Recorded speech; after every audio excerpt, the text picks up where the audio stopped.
Slows down a little on the last lap, comes in a little bit late compared to what he did, but doesn't matter. He knew exactly where he needed to be, and there is the win for the 5-3-0 factory KTM ride of Ben Kelly. Brutal. It's typical Florida. I mean, I love it. It's so fun to ride, but for 3 hours, it's just miserable. Like, you could go as fast as you want, be super aggressive, but you would just pop. There's not a chance you would make it, you know? Like, we do 30-minute sprints, and at the end of that, you're gassed, even more gassed than this, so you gotta figure out how to ride fast while saving energy and stay off the ground, stay moving forward, and yeah, I'm happy to get it done. For the way that I rode, second place is solid, because I spent more time on the ground than I have in a long time. Had some really, really big crashes. Just life's a little bit unpredictable, but not sure what we could have done differently. Just a lot of mistakes. Yeah, time for x-rays. It was good. It's always tough. I was pretty content running my pace the first 2 laps. Ricky and them caught me, and they were pushing it pretty good, and I was kind of caught me off guard a little bit, so I had to kind of regroup, and I got shuffled back, but I felt good. I think I saved myself in the beginning, just riding smooth, and Ricky kind of faded, so I felt good. I just this place is always it's always nasty, man. It was gnarly. I had some redemption to get on this place. I've never done good. I don't think I've ever finished here. I've always just kind of floundered around and couldn't ride the sand. Even though I'm from Jersey, I'm from the sand. I could never figure this place out, but my trainers, Caleb and Betty, they have me dialed, so I'm super pumped. I feel like I earned this one straight up, controlled it from the beginning, so I'm excited. Just take it race by race. I'm having fun. I know those guys are riding good as well, so. I'd love to see you talk already. Yep.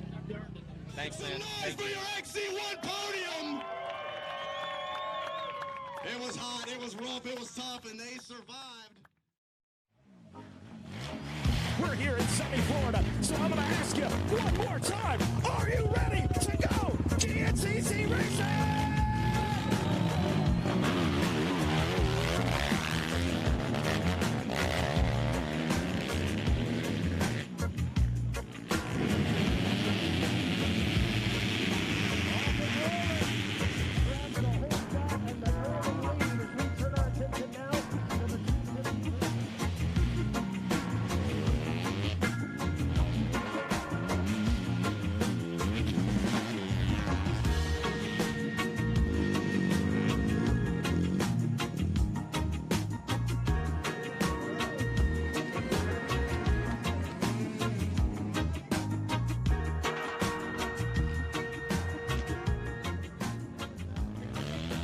I think so. We'll see. As long as she can hold on. I'm not feeling 100% today, but we'll make it happen. We'll make it happen. Dude, I am ready for today. This is my home turf. We're ready. On a scale of 1 to 10, how do we feel today? 10. 10? Feel pretty good today.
team manager here is getting me all cleaned up.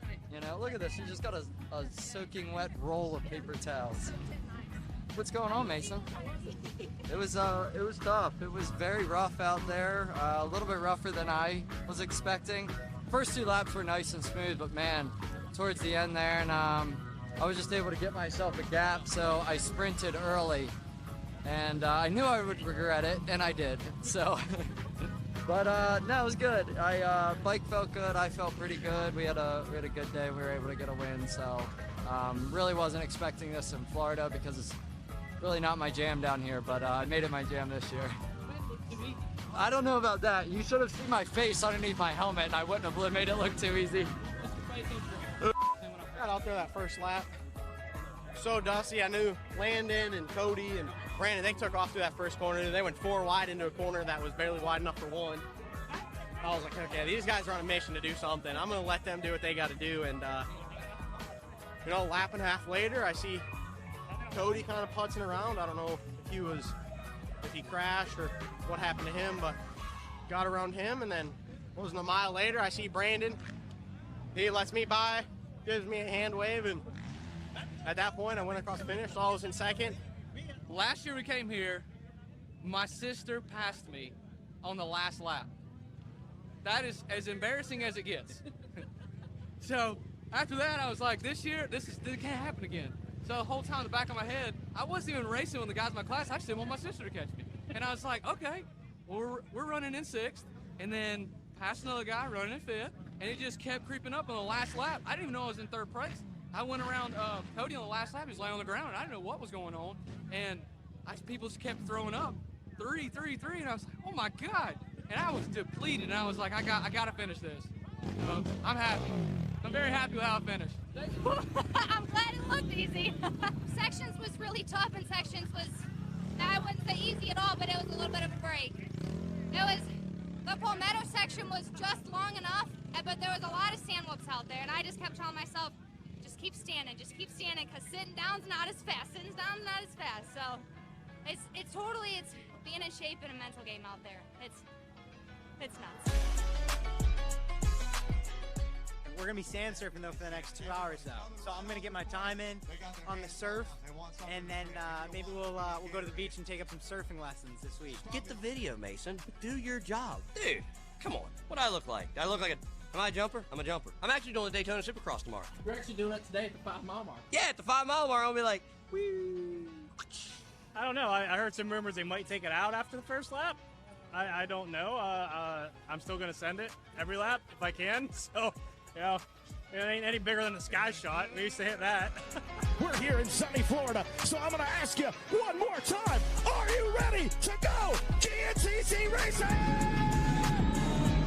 And just got a report. Sounds like Glana not racing today. A little under the weather. Hey, how about it for the rookie Wyatt Wilkin on the 621 SPR GBC back ride, grabbing the whole shot. In 10 seconds for the XC2 Pro-Am. Nick Royalty, Shan Garcia, Joseph Monty, Daniel Peters, Albert Janish, Chase Allison, Lane McCormick. Oh, look at the battle out in front. It's a three-way battle.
stay perfect in 2023 and does so. A 2 for 2 to start the year.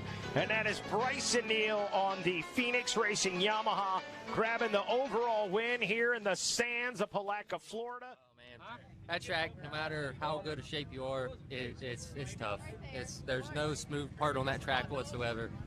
And where they took out that field section, you get no break. You get nowhere to just hang on the throttle, let your tongue hang out, and just hang on it and shake your arms, get a drink. The track here was gnarly, but man, this bike handled so great today. I got a great start, got off the woods, got out front on the first lap, and just tried to ride my own race and keep it smooth. And was able to do that. And I had one little get off. I jumped a little bit too far on the whoop and went. My front bumper just pushed right over the berm. Had to get off and pull back in the track. But other than that, it was a pretty smooth day. So that's what you said around one. You said I looked super smooth around one, and then here it is. So I'll take it. Then me and my dad's motto was smooth and easy. So I'm accomplishing the mission. Smooth and easy, man. Smooth and easy, baby. Some days you build a sandcastle at the beach, and some days you get sand in your pants. Today I got sand in my pants. No, I mean, I didn't put myself in a good position off the start, and unfortunately, there was a lot of roadblocks out there, a lot of moving roadblocks, and, you know, some people were great, others weren't, and I just wasn't, it was a hard place to pass, and I had to really dig those last couple laps, and I mean, hey, you know, we're making progress, you know, I mean, you know, Bryson, unfortunately, was able to just walk away that first lap, and I couldn't do anything about it. But watch as I was, you know, fifth place deep in there, and I mean, hey, we're gonna keep working on it, and you know, not gonna fold anymore. Sand surfing. This surfer is done. That's what happens when you don't have a motorhome. What's going on, buddy? I saw Jared. Dude, Jared and I freaking. Well, I showed him that line the lap before, and he actually passed me, and then he tried passing you, and he went over the bars pretty decent. I wish you and I could have just gotten going on the start. Yeah, I felt good. It's just the track was real risky to pass. Yeah. And, you know, it is what it is. Yeah, you know, we got off to a decent start, but kind of everybody came together, got shuffled towards the back. I think I was actually behind Hunter, and didn't really actually know who was in front of me. I only knew there was a few guys behind me, and, you know, kind of was a bummer, not what we wanted, but, you know, luckily we had some wind. Not really, I don't think it rained hard to tell in the woods, but, you know, enough to kind of, the dust was not bad, but, you know, the track was typical Florida. It got beat, it got rough, and, you know, it's hard to find, wasn't hard to find lines. The problem was getting to them. You know, we get those, you know, 3-foot, 4-foot rut train tracks, and, you know, Hunter was running a decent pace. We felt good. Fitness was good. We wasn't cramping. You know, the bike was running good, and, you know, just trying to minimize mistakes. And we'll come out next weekend in Georgia. No blisters. Fitness was good, and, you know, we'll only have a little bit of turnaround time to get the bike ready. So, you know, we minimized mistakes, and the person we're battling with, you know, we went 2-3, 3-2, and we're tied, and, you know, it's a long season, and, you know, I'm going to try and be a little more consistent this year. Yeah, for sure. Thank you.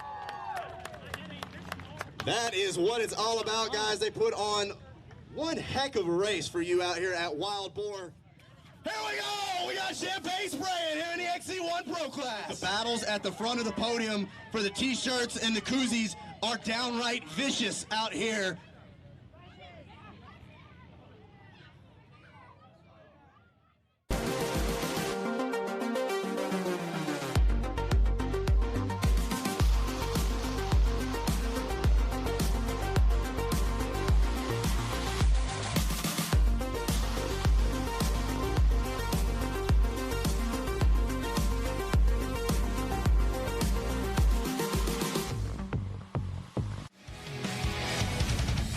GNCC returns to Racer TV today with the specialized General GNCC. And so far, to this point, through 2 rounds of racing, it has been the Bryson Neal show. The Phoenix Racing Yamaha, the Bidwell Bullet, has been absolutely sensational. Who is going to step up and challenge him here today?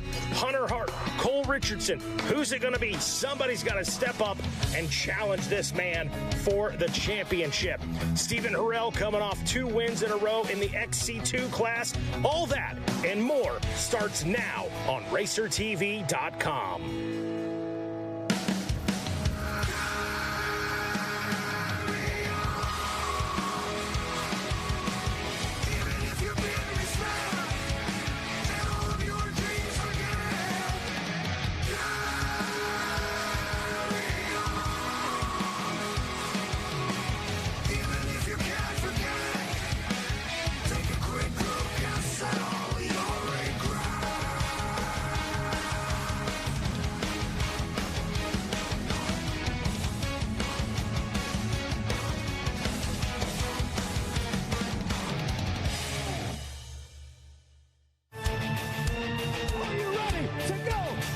GNCC Racing!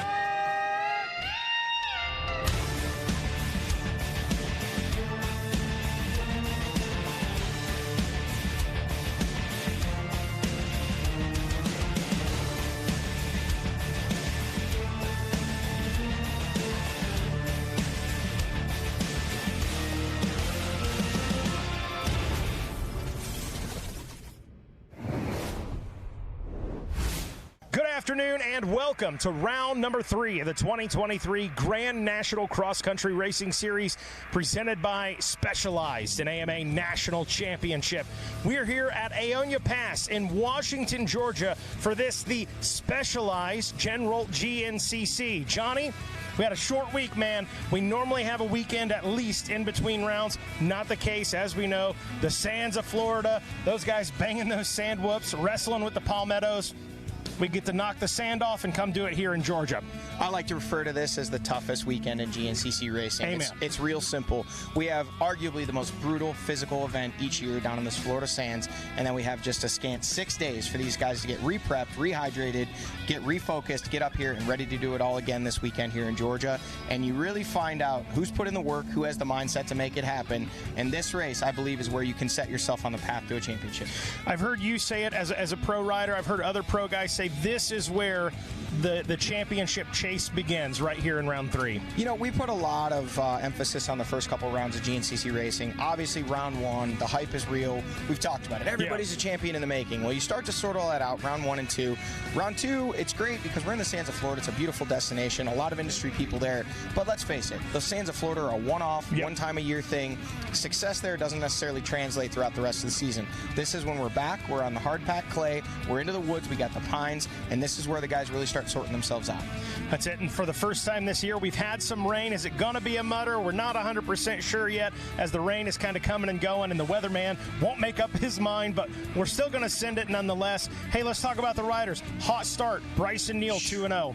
Man, you know, it's hard to put into words just how dominant he's been through the first 2 rounds. Yeah, the 2 wins, they speak on paper of his dominance, but being there in person and seeing these rides, I mean, he is just putting some absolutely masterful performances together. I mean, he's started not near the front really in each of the first 2 rounds, marched through the field, and then just rode away. A big win, nearly 3 minutes in Florida, 2 minutes 57 seconds, I believe it was, over Hunter Hart in second, and really just showed, you know, he's kind of on a level of his own right now, and these guys are going to need to step up if they want to challenge him. That's the big question. You know, who is going to step up, be that guy, challenge him? Hunter Hart, he's been there in moments. Cole Richardson, these guys, they flip-flop, okay? So they go into round 2. Cole Richardson ends up with a 3rd place finish. Hunter Hart takes the 2nd. So they're tied for that number 2 spot right now as far as the championship is concerned. But one of them has got to make a move, and they got to be with Bryson Neal early. Yeah, and I think, you know, in the case of the last 2 races, it's really been Hunter and Cole, obviously, that 2 and 3 guys, they did flip-flop, but they've established themselves at the top of that list of contenders. Who's going to take the race to Bryson? Who's going to be the one to step up and really try to wrestle a win away from him and insert themselves into the conversation for, I want to be the 2023 GNCC champion. Right now, to me, I think Hunter looked really strong in Florida, but Cole was able to stay right there with him. Cole, for me, has been the surprise of 2023 so far. A lot of off-season grumbling that, you know, he didn't feel the support was there, wasn't sure how strong his program was going to be this year. Coming out with a 2-3, and even that 3, I mean, really battling Hunter right down to the wire for it. I think we could see big things out of Cole this weekend, and I'm going to say it right now.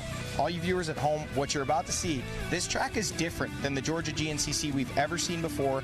The entire place has been logged. A lot of stumps, a lot of debris, and it kind of makes for a racetrack with a lot of uncertainty underneath you. You have to be able to adapt quickly and, quite frankly, be willing to send it into some uncertain circumstances, and Cole Richardson's the master of that. This guy's practice tracks, there's stumps everywhere. It doesn't faze him. He just pins it. I think we're going to see big things out of Cole Richardson this weekend. Keep your eyes on the Cole train. Let's talk XC2. Stephen Harrell comes in like Bryson Neal, wins the first 2 rounds, maybe surprises some. What are your thoughts on that, Johnny? I can't say that I've been really surprised. I mean, Stephen Harrell was kind of on fire at the end of last year. Consistent podium contender at the end of last season, and obviously with your champion, Jay Shadron, and Wyatt Wilkin both moving to XC1, kind of left a little bit of a void there. But his consistency, he really hasn't seeming big-time battle at round 1 with Brandon Owens. I mean, those guys threw down. But at Florida, although his margin of win wasn't that large, he really looked in control all day. So I think he's trying to just establish himself as the guy that's going to kind of slowly march away with this championship. And these other guys, they really got to step up and stop that from happening before he gets all that confidence. Grayson Eller with a third-place finish just a week ago, and Dylan Walraven getting on the box in the number 2 spot. Those are two guys that I think have a shot, and confidence. We know what that does for a rider. You get that feeling of being on the podium. You get to thank the sponsors. You get to talk about your race, and you come in with a little swagger into that next round. Absolutely, and I think for Dylan Walraven, you know, that was either one of his first or potentially his first ever podium in the XC2 class, smiling ear to ear after the race. So I think he's going to carry a little bit extra swagger, plus he's a Georgia boy. That's it. So it's a home state race for him. You know he's going to have some fans, some friends, a lot of people around the course cheering him on. So if he wants to take the fight to Hurrell, he needs to do it here. You mentioned Grayson Eller, obviously putting it on the box in each of the first 2 rounds. He's been consistent, but he's not been getting good starts. He's been having a march from the back. He's very fit, very strong, a lot of grit. He fights his way up there, but if he can get a better start and put himself in that battle, those guys need to latch on to Hurrell if they want to stay near the front. All right, folks, you've heard from me and Johnny. We want to get some of that rider perspective. The big question, who is going to step up and challenge Bryson Neal here today? We had a chance to catch up with one of those riders. All right, guys, we're here with Cole Richardson. Cole, we're coming into round 3 tied for second place with Hunter Hart. How are we feeling? You know, we're feeling good. You know, we got out of Florida safe, healthy, you know, no blisters, didn't cramp at all. You know, we left a lot more in the tank. You know, some of these guys don't give themselves enough time, you know, kind of to recover between races. You know, we have a short turnaround time, but, you know, we're fresh, the bike's good, and we're ready for Georgia. Many racers talk about just trying to get through rounds 1 and 2, but the championship chase starts here at round 3. Are we focusing on that at all yet, or still just trying to take it one round at a time? You know, wherever we end up, we end up. But, you know, ultimately we want to be in the center of the box, competing for wins, and always be on the podium. You know, I think I've lacked a little bit of consistency last year, and, you know, in some years past that cost me valuable points at the end of the year. And, you know, we're taking it race by race, but we want to be in the center of the box, and, you know, we want to be competing for that championship, but, you know, the podium pays, and that's where we want to be. He's got a second, he's got a third. There's 1 spot left on the podium. That's Cole Richardson, guys. Well, only time will tell, Johnny. Can he meet the challenge that is Bryson Neal? Well, hey, you've heard from me and Johnny. You've heard from riders and their perspective. Now let's hear from Jared Bolton with the Yamaha track description. Well, thank you, and here we are in Georgia. Quick turnaround from last week in Florida, and polar opposite racetracks. You know, last week we're in the deep, whooped out, rough, nasty sand. This week, you'd think we're in the hardwoods of Georgia in the red clay. You see that red clay behind me, but there's been some changes here. We've been coming here to Aonia Pass for a long time. It's always been thick woods, lots of trails to choose from, real flowy, kind of open in places, kind of tight in places. Well, since we've been here last, there's been a good bit of logging done. The folks who operate the motocross track actually differ from the folks who own the property, and the property owners went in, did some logging, select cut, of course. It's not clear cut, so there's still woods out there, just a little more open than they've been in the past. The track crew worked really, really hard this week. A lot of spaces where the track's divided, a lot of that white twine out there to divide the spaces of the racetrack, lots of tape. Really slow things down, make it a little more twisty through these sections of open woods now. But it's still what you expect in Georgia. Really twisty. I can't call it tight, but it's a little more technical trail than what you'd expect through an open clear-cut area. And there's still some places of good hardwoods here and there. This is still a really great racetrack. And while this year ain't going to be the best, in a couple years, all that undergrowth's going to come back. When we're here in the future, things are going to be really, really awesome. This is like starting all over with somewhere brand new. And in 3 years' time, this is going to be a phenomenal racetrack. This year's pretty good, and we just have to wait it out, and it's just going to get better from here. That's this weekend's track description. Thanks, Jared, for a little insight into what these riders are going to be facing out here today on that track. We're going to let Mikey get on his way down to the starting line to call the starts for you, and we're going to check out a word from our sponsors.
GNCC Racing is brought to you by Specialized Turbo e-bikes. It's you, only faster.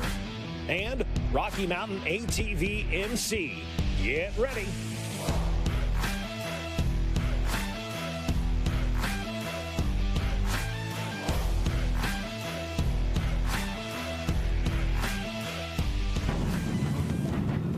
And welcome to all those watching at home on RacerTV.com. This is the Specialized General GNCC. We are here for round number 3 of this 2023 season. As you guys have tuned in here, switch me. It's still hot. All right, and as you guys have tuned in here, we are ready for our pro rider introductions. So without further ado, Jeremy Holbert, you ready? Yes, sir. I got the thumbs up. Ladies and gentlemen, getting the fist bump from Mason Rader. And mounting that Phoenix Racing Yamaha, the number 1 out of Bidwell, Ohio, the Bidwell Bullet, Bryson Neal. Rolling to the line next, the number 3 out of Newfield, New York, on a Hunter Hart Racing Ithaca Recreational Sports backed Yamaha, the H-Bomb Hunter Hart.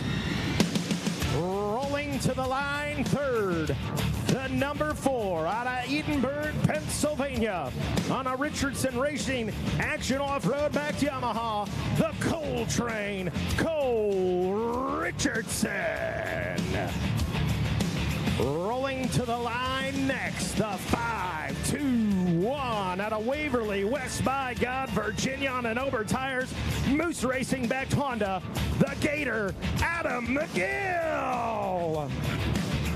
Rolling to the line next, the number 6 out of Acme, Pennsylvania, on an Action Off-Road Pro Graphics backed Yamaha, Jay Shadron.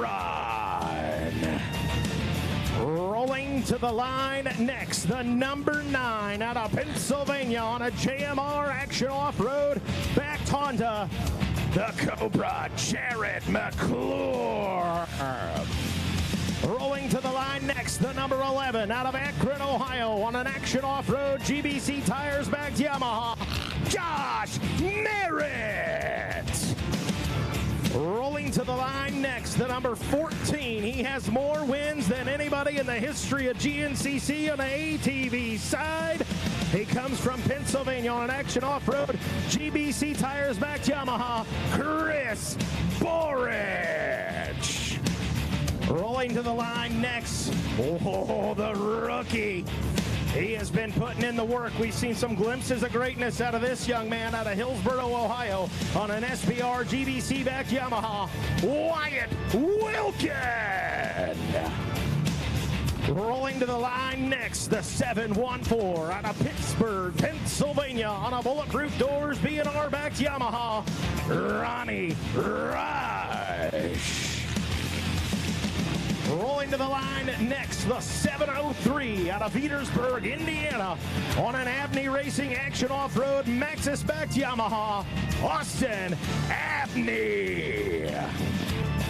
And welcome back to round 3 of the 2023 season. He's coming off a race at Daytona for ATV SX, but it's good to have him here at home at the GNCC, the 712 Pierce Performance Action Off-Road backed Yamaha of John Glotta Jr.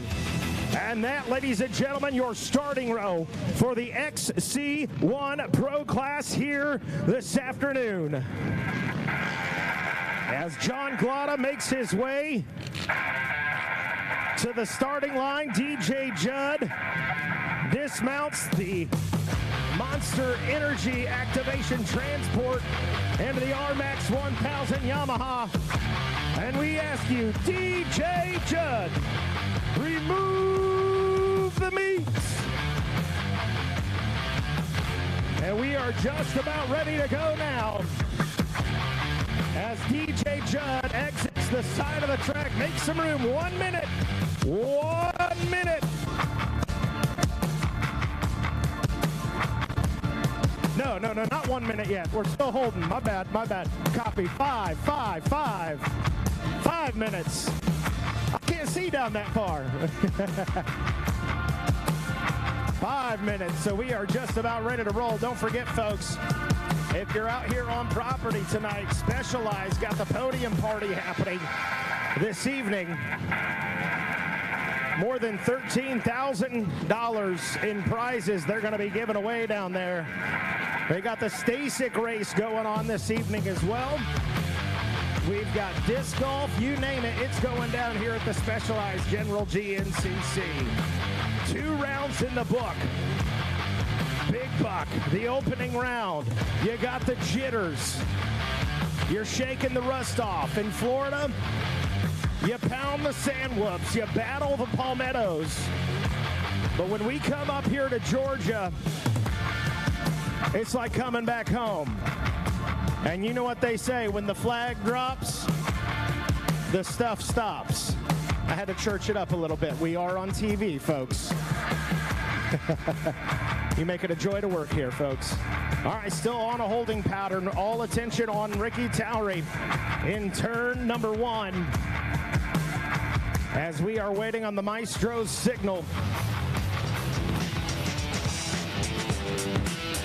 Big question, who's going to stop Bryson Neal, the man taking the win in the first 2 rounds?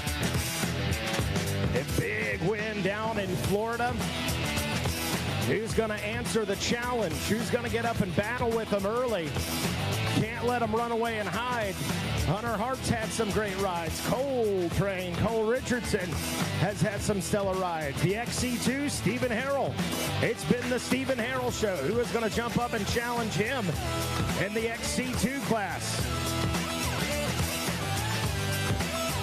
All right, 1 minute. 1 minute. 2 minutes. 2 minutes. Sorry. Thank you, Jeremy. 2 minutes. Now we're getting down to the nitty-gritty. 2 minutes. 2 wow. Oh, that sound is so much fun. That's what we live for right there. Last second nerves. Riders going through in their head. You got to visualize, baby.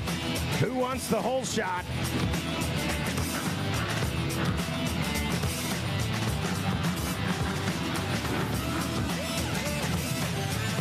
All right, 1 minute. 1 minute. 1 minute until we are ready to go Specialized General GNCC Racing. As Ricky Towery now goes through methodically like a well-oiled machine, and he looks down at the watch as he readies himself to signal. 30 seconds now. Shut him down, shut him down, shut him down, shut him down. As we are just about ready to go Specialized General GNCC Racing. And I got to ask you, Georgia, are you ready to go GNCC Racing? Oh, that's pretty good, baby. But we are up in Georgia, the Georgia Clay. It feels like home. I'm going to ask you one more time. Are you ready to go GNCC Racing? 10 seconds for row number 1, the XC1 Pro.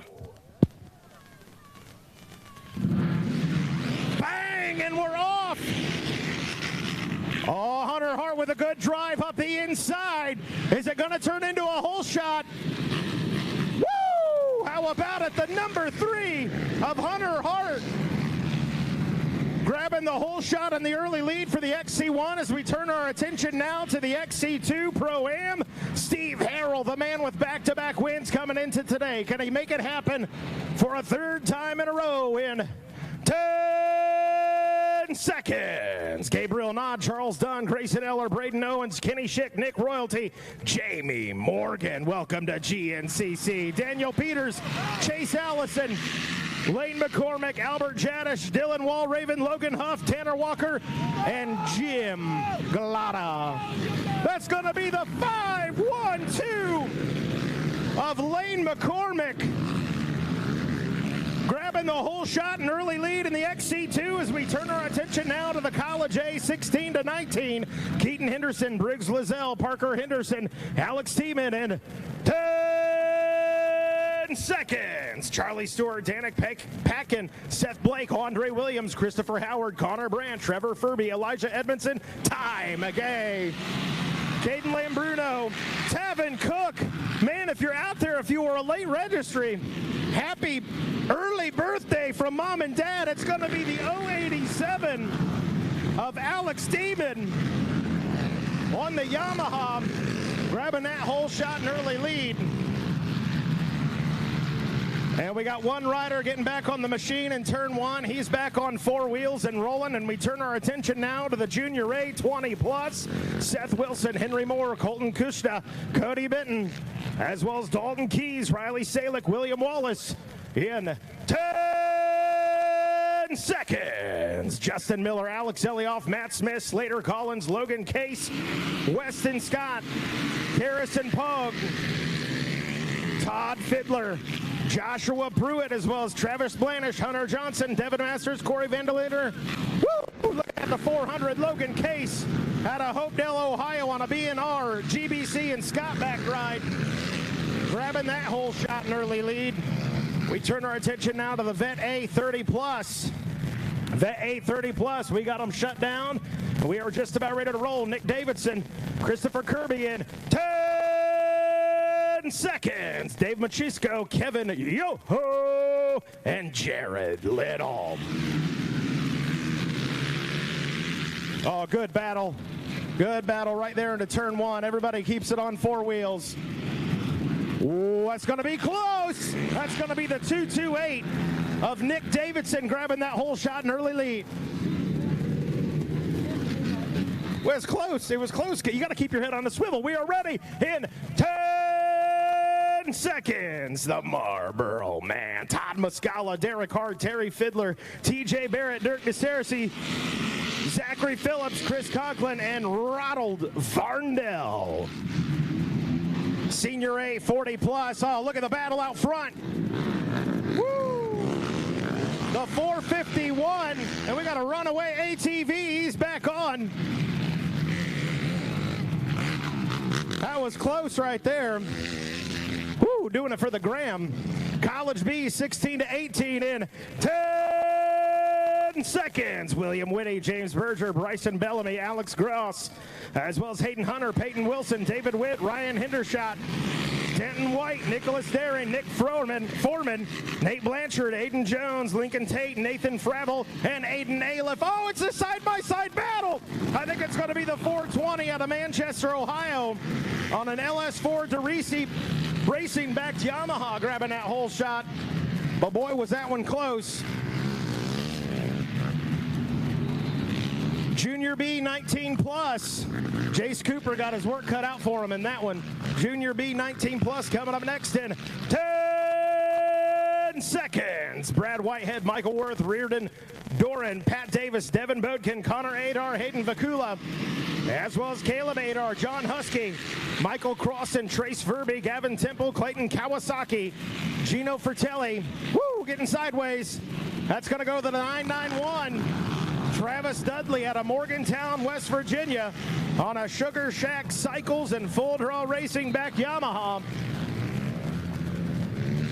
Turn our attention now to the Vet B 30+ in 10 seconds. Kyle Patton, Tyler Griffith, David Kite, Travis Rayfall, Ken Bauer, James Hunter, Daniel Norman, Matthew Hartwell, John Higgins, and Robert Henson. Vet B 30+. Oh, that's going to be a clean hole shot right there. That's the 819 of John Higgins. We got one to go. Senior B, 40 plus. Shane Worth, Greg Phillips in 10 seconds. Luke DeCerci, Jason Lemley, Travis Fleming, Josh Loudermilk, and Mike Horwat.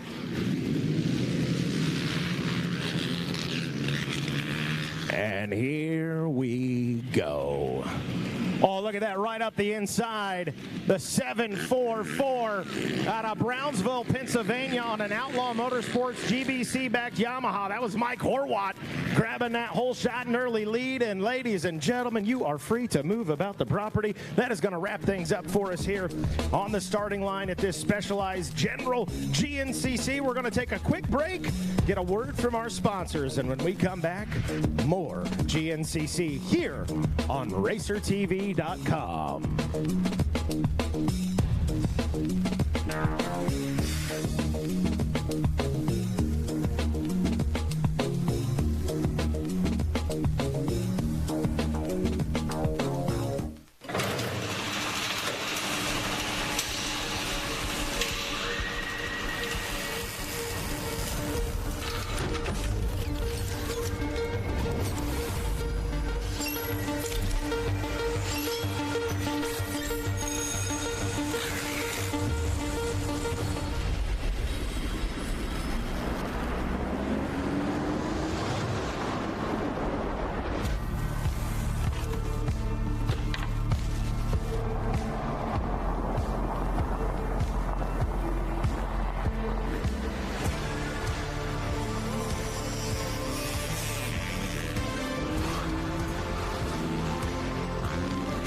All-new Yamaha YZ450F.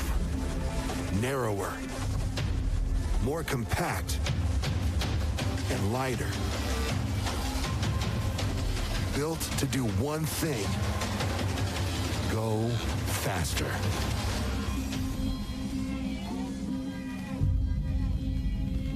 Flexible financing options offered directly through Yamaha are available. See your local Yamaha dealer today. Born of family values and a homegrown work ethic, Cometic Gaskets seals your machine so you can focus on the finish line. Cometic Gaskets are the competitive standard for racers who demand the very best. Cometic Gaskets are constructed from superior materials designed to perform in the most demanding environment, whether it's championships on the line or a day in the dirt with friends. Professionals and enthusiasts depend on Cometic. Cometic Gaskets, sealing championships since 1989. AMSOIL runs on freedom and has since 1972. We punish our products firsthand in our world-class laboratories and beyond, because some things can't be learned from a test tube. Run with us.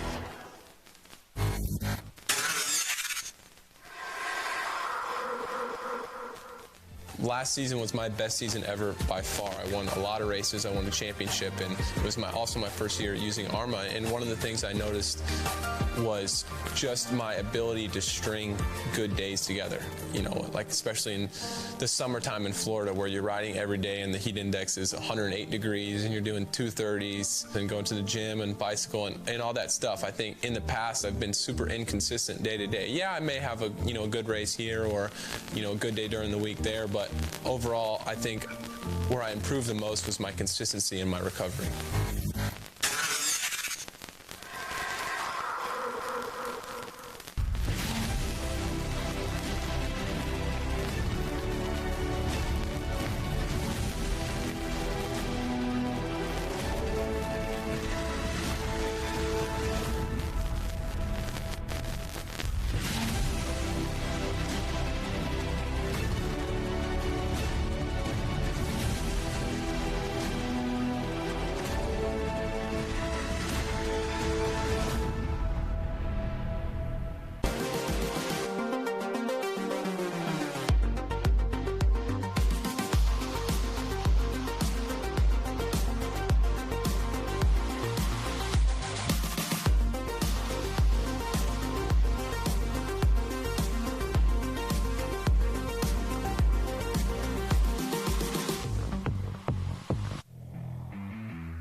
GNCC Racing is brought to you by Specialized Turbo e-bikes. It's you, only faster. And Rocky Mountain ATV MC. Get ready.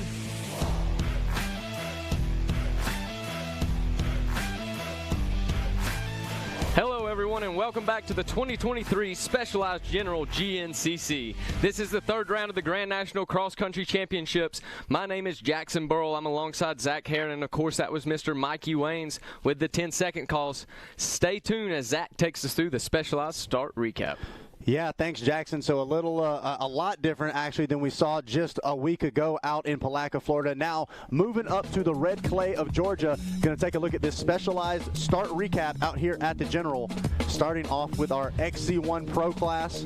And coming off of a strong performance here last year, it was Mr. Hunter Hart grabbing the whole shot, as we see. Got the line there, able to hold it tight coming around that left-hander. And it looked like Hunter was in control, a little bit more of an open section to start off this 2023 General course. But as you see, watch him set it up. It's the number 11. Josh Merritt dives there and able to slingshot around the outside, slamming the door in front of Hunter Hart. So it is Josh Merritt on the number 11 leading the way in the XC1 class. Now, taking a look at the XC2 Pro-Am, it was neck and neck coming off of the line. All those riders really trying to tuck into that inside. But it was going to be the 512 machine, Lane McCormick, grabbing the whole shot in the XC2 Pro-Am and leading them headed into the woods.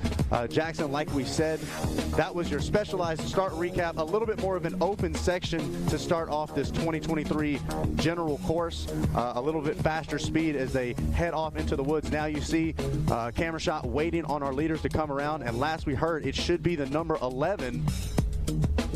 No, so that is, I believe that's your XC2 leader right there. Now, looking at the track map, Jackson, we've been told this is a little different than years past. They've done some clear cutting, but still a really strong track map, strong general track this year in 2023.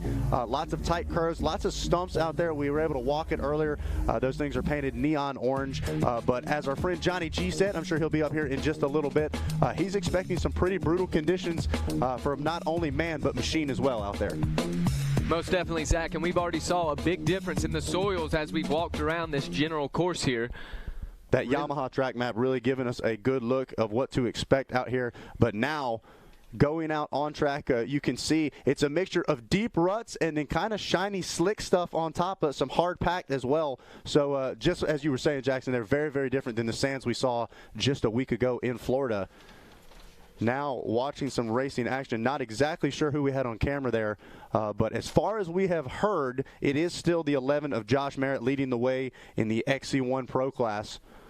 Hunter Hart was second right there, quite the pass there for the number 11 as he was able to make the move in about turn 3, maybe turn 4 right there around Hunter Hart. But Hunter coming off of a strong performance last week. He's also tied for second in the points, so I'm expecting big things for Hunter here in round number 3. Hunter's had a great start to the season. I'm really expecting Hunter. I think he's due a win, in my opinion.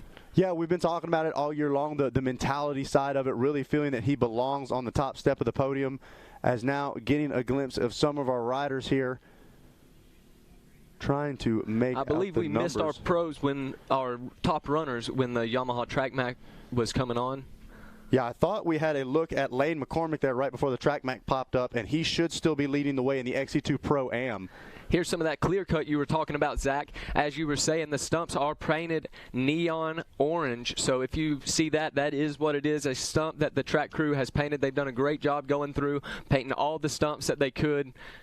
I don't know how well that'll hold up to the racers, but we've at least give it a good try. Exactly, Jackson. Just like we said, that's all fine and well until the first time they get hit and covered with mud, or not necessarily mud. And that's another thing worth talking about. We had some rain yesterday. We honestly thought it was going to be a mudder. We may get some more tomorrow. But as far as four-wheeled action here today on Saturday, honestly, I think it's a pretty close to a perfect general course out here. You couldn't ask for anything better. Yesterday we were concerned about the rain. We were concerned about how it was going to turn out. But so far we've had some racing this morning. It's really dried up. The more laps that have been pushed on it, the more it's dried up, the better the track has gotten. So I'm expecting by the end of the day we'll probably have some dust. Well, and you can even see in the camera shot a lot of those tree roots starting to pop up as well. And one of the things I was surprised about, now Jackson, you're a Georgia boy yourself. You weren't as surprised, but the amount of rocks here in this general course, surprising to me, but you said not so much. Yeah, in Georgia we have a lot of rocks. I mean, where I live in Georgia, I know I've got every track around is just completely filled up with rocks. All the woods are filled up with rocks. There's rocks everywhere. So these guys are going to be getting pounded with rocks, and they're not necessarily big rocks. You know, they're little pebbles, pretty much, no bigger than your hand. So these rocks are you're able to spin them up. You're able to throw these rocks, and these guys are taking that beating. Absolutely, yeah, the rocks as well as some of the sticks as well, which is ironically getting a good camera shot right there. But the clear cut, all of the different conditions, it's kind of a peculiar general GNCC from what we've been told as far as past rounds go. But I'm really excited to see the way this shapes up and the way the pros are able to get around this course, as we are still waiting on our leaders. But quite an impressive track so far. And now let's go to the tie here for second place in points. There we go. There's our leader, 1 and 2. So it is still the number 11 of Josh Merritt leading the way. And I believe, is that Hunter in second still? I do believe so. I believe that was Hunter Hart coming around in second. Wasn't quite able to get up. Johnny G should be up here soon. All he needs to look is like the side of the helmet, and he can tell you exactly who it is. I know that's Wyatt Wilkin we got on screen right there to the right in the blue. Wyatt, coming off of a good performance as well, grabbed the whole shot last week in Florida, had a mechanical later in the race, but said he really learned a lot with his time with the leaders, so expecting big things out of Wyatt here as well. That's going to be John Glotta Jr. there in the neon gear that you saw. Well, and let's touch on the big question, who is going to take care of Bryson Neal? The question has been, if they're able to get in front of him, what can they do with it? And I believe that might be Neal there in third as we get a look at our Yamaha live drone. The drone shot really just taking this GNCC Racer TV coverage to the next level. And, Zach, I think John Glotta is really going to push hard today. He got fourth our first race. Last week he was not able to race, so he apparently had some stomach issues. So today I know he's wanting to rebound from that. I saw he actually raced in Daytona with the Supercross for a little bit, so we'll see if that helps him out today. He got some good riding in this week. See how he does. Yeah, John Glotta said it was food poisoning last week, a true tough one, but anybody who's had food poisoning before understands, especially with as physically demanding as that Florida track was, but something to prove out here for sure. Now look at the different lines right there as we may be seeing Bryson Neal making a move for second. You can tell that's Bryson with his neon helmet there. He got that neon stripe across his helmet. He was trying to change up the lines, make a pass here early in this race, wants to get out front and go ahead and start eating at him. Yeah, the Phoenix Racing Yamaha pretty much undoubtedly been the man to beat so far in 2023. Walker Fowler out with injury, but right now Josh Merritt seems comfortable up front, but it's hard to have more pressure than Hunter Hart and Bryson Neal behind you. Hunter Hart has seemed very confident this season, so like I said, I think he's due. Absolutely, and then Hunter Hart and Cole Richardson, who we have not seen yet so far, they are tied on points as far as second place, so we'll see how that shakes up as well. Not only do we have a tie between second and third in points, but Adam McGill and Jay Shadron are tied in fourth and fifth as well, so a close points battle all throughout that XC1 class. We'll keep our eye on that for sure. So Bryson Neal still trying to make the move right now, watching Josh Merritt lead Hunter Hart and Bryson Neal in third place. And this is a little bit different than what we've seen before. Bryson had to start in the previous rounds, was kind of able to run away with it, and before these guys were able to get latched onto the back of him, he had run off. So interesting to see what they're going to do with Bryson not having the early lead. Mikey, who do we have coming up here in the fourth place? I don't know. I just jumped in here. He threw me to the wall. I believe that's Wyatt Wilkin, isn't it? Quite possible. Wyatt Wilkin, the rookie, is that coming through? I've got you. Good? Yeah. Okay, it's just my ear. Okay, sorry, folks. Wyatt Wilkins had an outstanding year so far, the rookie. Was running up front. He had a whole shot, I believe, in Florida. But the great thing, Wyatt Wilkin, I saw a few comments about, well, yeah, he fell back. Well, of course he did. The man's a rookie. But getting to run up there up front with those guys, that's huge, to be able to key off of the fast guys and learn. And then you can settle into your race pace and, okay, I'm that 5, 6, 7 rider. But But yeah, Wyatt Wilkin has had nothing but, in my opinion, positive takeaways from this season so far as a rookie. Well, and seems to have realistic expectations. When we talked to him after getting that whole shot award, he even said, I wanted to take the time I had up at the front of the pack and learn as much as I could. So Wyatt really trying to do the most with his time up at the front. I want to see that. I'm curious whether or not that might be Cole Richardson as well, because I just expect to see him up towards the front. We've got the mystical Bryson. Johnny G making his way into the truck. The man can look at a rider and almost immediately tell you who it is. But I'm really seeing a lot of different lines, which is great to see, especially in the ATV side of things. Bryson Neal all over the place trying to make a move around Hunter Hart. Did we get confirmation? Johnny has confirmed that is Cole Richardson. He does believe in the 4th place position there. So Cole has off to a great season. He's knocking on their door here, knocking on Bryson's door. We'll see what he's able to do in this next coming lap. I heard you guys talking about, how it stands so far, and I mean, you're right. Bryson Neal, he's done what Bryson Neal we expected him to do those first 2 rounds, and the whole thing this last week was I got to be up in the fight early. I can't let him run away and hide. Right now, B. Neal sits in 3rd, and as we've seen so far, not a whole lot of options as far as passing is concerned. But this is if somebody wants to beat Bryson Neal, this is how they're going to have to do it. Well, and we've heard it before, you got to put your favorite in uncomfortable positions. Yeah. You got to give him the opportunity to make mistakes. I'm really impressed right now with Josh Merritt. Oh, problems for Hunter Hart. Gets up in the thick stuff. So that's the type of things we're thinking about. You can't give Bryson Neal anything. You got to be able to put a hard fight in. Hunter Hart making a mistake there and getting up into the thick stuff of the berm. It's been a lot of that today. We've seen it in several of the different classes. Swaps for the lead on the last lap due to mistakes, and lap traffic also an issue. So we've heard. So it'll be interesting to see how that develops throughout this race here in the pros. There they go through the pits for the first time. Josh grabbing, trying to clear his vision there. And like we said, we talked about the rain yesterday. There you saw some dust coming through pit lane there just on lap number 1. So Georgia really dried out for us right now, and great racing, if you ask me, out here at the Specialized General GNCC. And Zach, Cole Richardson is one to really keep your eye on here. I've heard a lot of people talking about Cole. I don't want to quote anybody, but I've heard somebody say that's very close that either Cole Richardson would win or he would come out on a record. So we'll see what happens with Cole. I'll take credit for that one. And I don't mean that as an insult to Cole, but this track, there's a lot of sketchy stumps. There's a lot of debris laying around. Cole's practice track is almost a carbon copy of about half of this track, I can say, after racing it this morning. A lot of these guys, if they're smart and if they want to make it to the finish line, there's going to be sections where you have to check up. Cole Richardson is not going to check up. He's used to this. He has this sixth sense for avoiding stumps. But yeah, can't say enough about Josh Merritt out front. We saw him last week. Heck of a start up there running in 3rd, and paid the price for it later in the race. We're going to see today as he learned some lessons. He had 6 days to think about it. Now he's back here, and he's leading the way, man. I imagine the intensity and the like the heart rate for this guy right now. I mean, he's got to be pinging 205. Oh, no doubt. Yeah.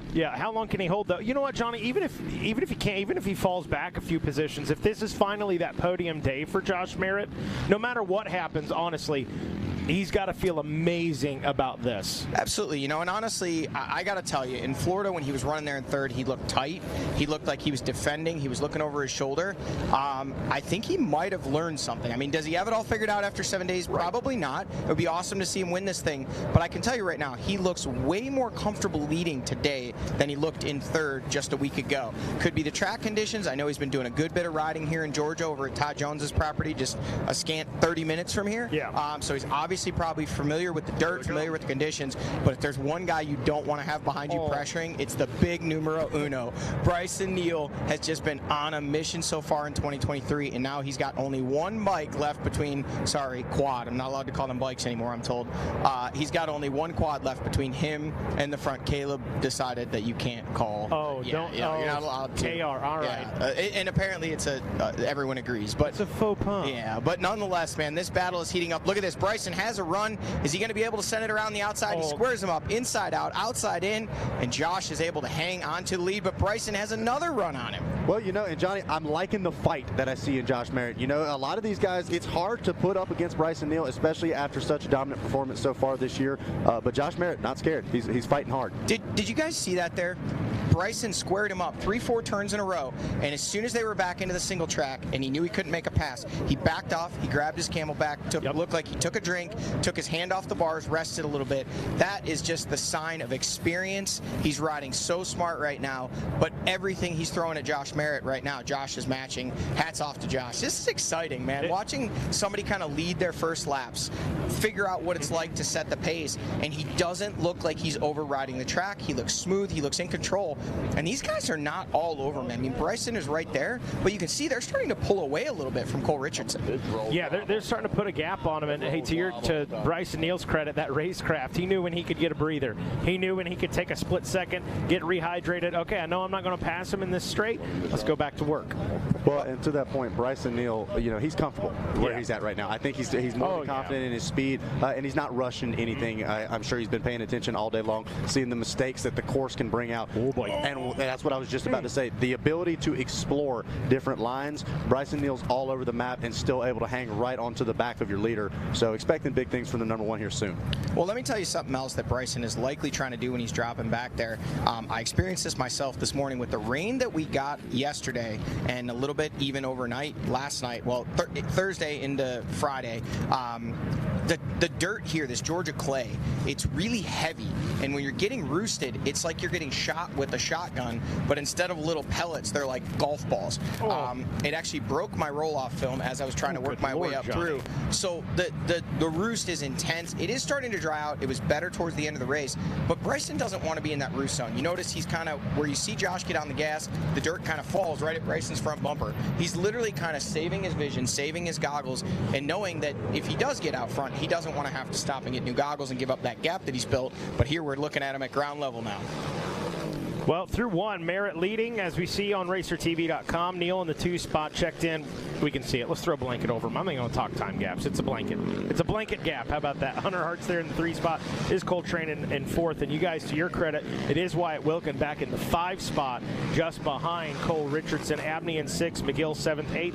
Glotta 9th is Shadron, and McClure rounds out that top 10. Mikey, let's keep an eye right here because a pass is going to happen. I can tell you right now. Bryson just has too good of a run through this field. Josh is an excellent field rider, and he's going to protect these insides, but Bryson is going to do the outside in, and he's got it.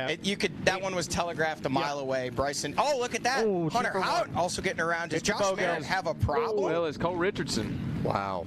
Something happened there. Josh just lost traction and lost 3 spots in the blink of an eye. Well, I noticed when Neal went by, Merritt immediately looked over his shoulder, so I'm not sure whether he feels something on the quad there as we see.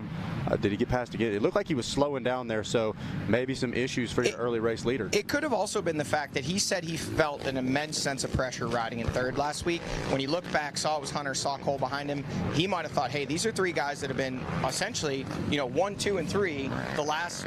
If I want to battle for a podium, maybe I'll just let these guys by, try to latch onto the back and see if I can run the pace. And although he looked smooth, maybe he was exerting more energy than it looked like, and maybe he was pumped up there riding in the lead. He seems to have kind of stabilized there. He's lost a couple quad lengths, but nothing really crazy yet. We'll have to see if he's able to kind of latch onto the back of Cole Richardson. But I can tell you one thing right now. The pace is going to ratchet up. We're going to see this start to stretch out because Bryson's going to drop the hammer and try and drop these guys. Hunter Hart's going to give everything he has to try to go with him. And as you can see, Cole Richardson, realizing that Bryson's starting to get away, is now starting to put pressure on Hunter Hart. And this is where I think we're going to see Cole shine. We'll see if he can make the pass. And if he's able to kind of bridge that gap to stay with Bryson, he needs to do it right now. This is the time. If Bryson gets away, Cole's never going to see him again. Well, and Johnny, you can touch on this as you see it going through some of that single track deep ruts, and then it comes out to like a slick hard pack. You see how shiny it gets. What's it like? It seems like you've got tons of traction in some spot and then lighten up the rear tires in the others. Zach, you're exactly right. The grip is so give and take here. It's hit or miss. 1 minute, you're just barely touching the throttle and you're almost wheeling off the track. The next section, you just barely blip the throttle and you're spinning around backwards. I know from racing here so many times kind of what sections of the course develop which ways, but with the rain that we got, it really did change things up quite a bit. And what we can see right now is that Hunter Hart appears to have kind of been able to match the pace. Bryson's trying to get away, but Hunter is not letting him. What you can't see is how is Hunter feeling? Is he comfortable with this pace? You know, Bryson has proven the last 2 races that he's comfortable with the pace he's riding to be able to pull away from these guys. He doesn't look like he's putting a lot of effort out. Is Hunter at a 205 heart rate now and spit flying out of his mouth and goggles, you know, sweat bouncing around in his goggles, or is he completely comfortable there? Now things have changed from the last shot. Cole's lost ground, and Hunter's been able to close the gap right back up to Bryson. Well, and on the same side, Bryson Neal really hasn't had that immediate pressure behind him. So, you know, we talk about the 85%, the 95% effort. If he's got to run full effort here with Hunter Hart all over the back of him, well, will we see Bryson Neal possibly get tired towards the end of this as well? I'm going to tell you what I think is going to happen. If Bryson can't shake Hunter, he's going to back the pace down. He's going to try. My guess is he's going to just kind of push this pace that he's pushing right now, and he doesn't have to tell me. You can see in his riding. What he's doing is he's pushing a pace just fast enough that he's either able to break these guys or force them into a mistake. Right now, Hunter is completely matching him and looks pretty comfortable, at least from the drone, doing it.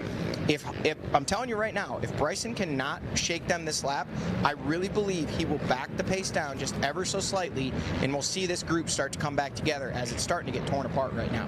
Yeah, Bryson mentioned last night, just talking in passing, he said, I don't think I'm going to be able to run away from these guys on this track. It's too open. You know, they cut out, as you guys can see on Racer TV, a lot of the timber has been cut out of this place. He's like, this is going to be wide open. It's going to be gnarly. It's going to be difficult to run away from anybody. And I think you're right, Johnny. I think Bryson Neal changes the strategy a little bit. There's no running away and hiding. I don't think we're going to see that like 2-3 minute win here today. Did you catch that right there? Hunter Hart, quick look over his shoulder. He was looking back, and I think what's going through his mind right now, he knows he's at max effort trying to keep up with Bryson. So the question is, in his mind, he's thinking, am I being pressured right now, or am I all alone? If I go with Bryson, can I break away from Cole? And now we're starting to see that gap open up.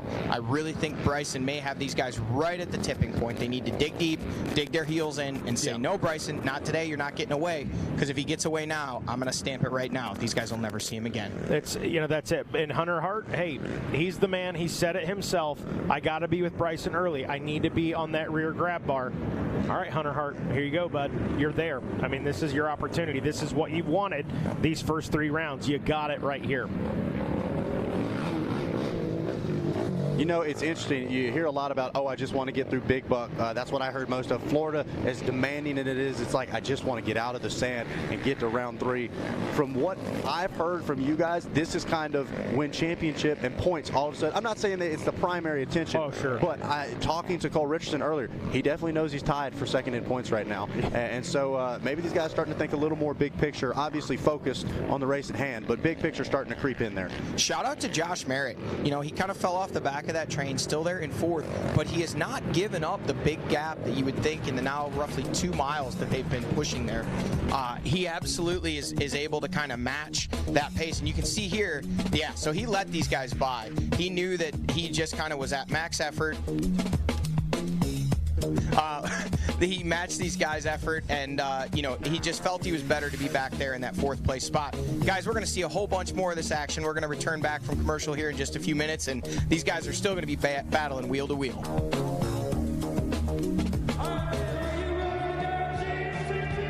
I'm 7-time GNCC champion Walker Fowler, and I run GBC.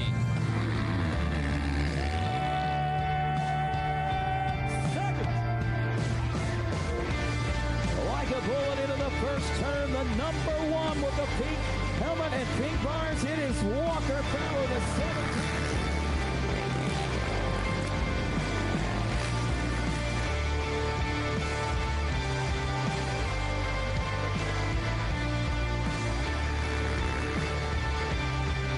And a fist pump. You should be proud of yourself, Devin Feehan. What a ride today. I'm Devin Feehan, and I run GBC. I'm Josh Merritt, and I run GBC. I'm Chris Borich, and I run GBC.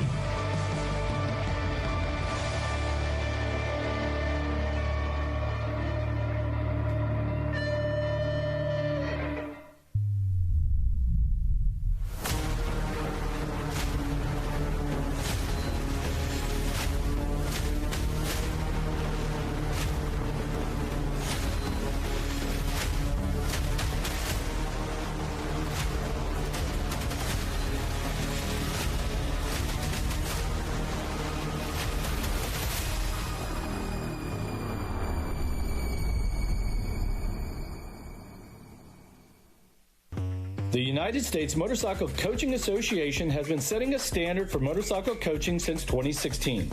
Coaching is important for all riders, no matter the age or skill level. The USMCA connects riders with coaches, whether the rider is just starting out on their motorcycling journey, to a competitive amateur racer looking to reach their next milestone, or the professional athlete trying to clinch a title.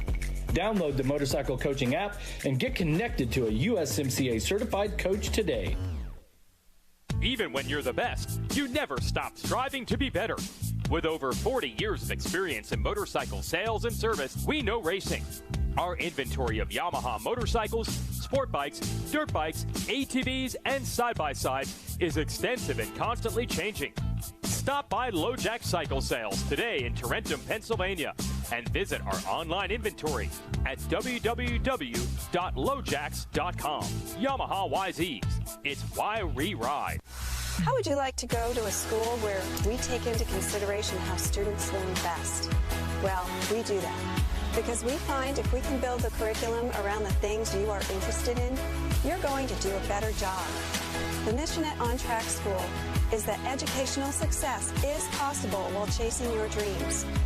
Not only will our staff help students to achieve success, they will cheer you on to the finish line. We encourage you to check out On Track School at ontrackschool.com, where we can help you chase your dreams and still get a quality education. OnTrackSchool.com. Check it out. Hey guys, what's going on? B. Neal here. We're at round 3 of GNCC here in Georgia. Shaping up to be a beautiful day. We got a perfect amount of rain between Thursday night and Friday morning to water this track down, and the sun's coming out today. It's going to be, not too hot, not too cool. It's going to be pretty well primo conditions like round 1. So we're itching to get out here on this track. Hopefully get a good start and rock and roll. So it's got a little bit of a different feel than normal Georgia. They did some logging here in the facility, and kind of it looks like from biking the track yesterday, it's like a sprint enduro or national enduro, and I think it's going to add a new element. It's going to be pretty fast track, and I think it's going to be a little bit tighter racing today too. The mindset, if I'm out front, it's actually still new to me. The first 2 races, that's the first time in back-to-back races where I've gotten out front and been in smooth territory like that, where I've had a gap build up, and at that point, I'm just trying to just keep riding strong. I try not to ride anything easy. If I come to a sketchy section or something, obviously you try to take that extra minute to make sure you make the right decision, but the goal is just to always stay strong, stay consistent, take care of the bike, and just keep rolling forward. So this is how you ride during the week, and just try to translate it to today no matter what. Oh, B. Neal setting the bar high in 2023 here. Josh Merritt, if you're just tuning in, he was leading, and he says he's leading there on Racer TV, your left-hand side, the ticker. However, we know he was passed. B. Neal got around him, Hunter Hart and Cole Richardson. But hats off to Josh Merritt. He had some, Johnny, let's talk about it for a second while we were waiting on the leaders to check in. I go back 2 years ago, coming into 2022, after the 21 season, Josh Merritt, I think he had a national number 6. He was very confident. He felt like, man, this is the year I'm going to start clicking off some podiums, and it just never really quite happened for him last year. And here we see the pass for lead. This is where Bryson had set him up in every corner leading up to this. At this point, Josh kind of just tucks around the inside, takes a look back again, and you can see just kind of lets these guys have it. I can tell you some people are going to criticize that and say you got to make these guys fight for every position, but Bryson had the pass on him, and at that point he just decided that it made more sense in his mind for him to let those guys have it, settle into a pace. And now we see Bryson has opened up a little bit of a gap, nothing crazy, but he's definitely opened up a few seconds over Hunter Hart. We'll see what the gap is back to Cole Richardson. That gap has now opened up a little bit more even, probably about 5 seconds back to Cole Richardson. And will it still be Josh Merritt in P4, or will Wyatt Wilkin, Austin Abney, Adam McGill, John Gallardo Jr.? No, still Josh Merritt with no real pressure behind him. So riding well, starting to hear those guys coming a little bit though. That is Jay Shadron there now in the number 5 spot. Nope, that is Wyatt Wilkin, then McGill, then McClure, or not McClure, Gallardo. So they are still kind of somewhat in the same order as they were. It looks like we may have lost Austin Abney from that mix there. It was Wyatt Wilkin, McGill, and John Gallardo Jr. So now there's the headlights. We know who that is, Jay Shadron. He is up there looking like he is now in the number 8 spot. So we've lost Austin Abney. Did not come through this shot here at the 8, but keep in mind we are panning out, in and out, so that could have been there. That was Chris Borich, I could tell. So could have been Jared McClure in front of him, or it could have been Austin Abney. McClure was back there too. Oh, there's Austin right there. So he Abney. Definitely lost those positions. Don't know if that was a tag in a tree, making a little mistake, or if he was able to kind of just slow the pace down. Maybe wasn't feeling it that first lap. Yeah, talked to Austin Abney a little bit too. You know, he came in, he wasn't 100%, didn't have a lot of seat times coming off the surgery, and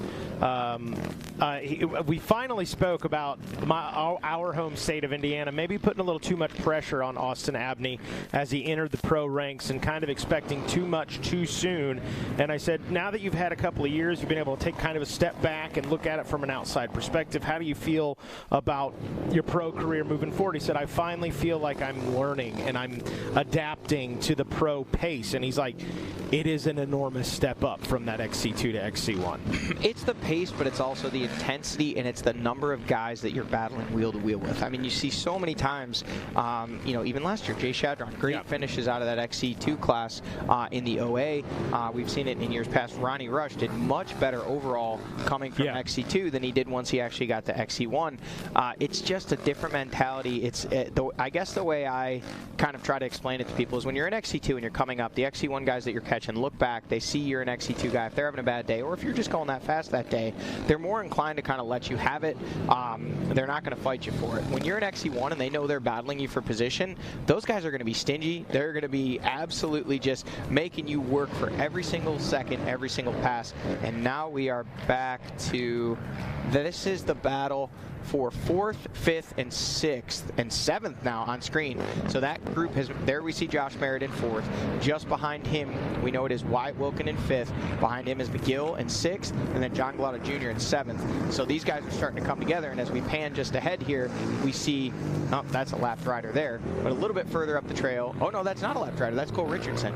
So Cole Richardson not that far back. Hunter Hart in front of him, and just out of camera shot there is Bryson Neal. So like I said, things starting to string out just a little bit here. We're starting to see the gaps open up. We're joined in the booth now, Cody Collier, this morning's overall and 4x4 Pro winner. Cody, looks like the track, obviously, we talked about it in the intro coming in, you know, a big change from what we've seen here at the Aonia Pass facility in the past.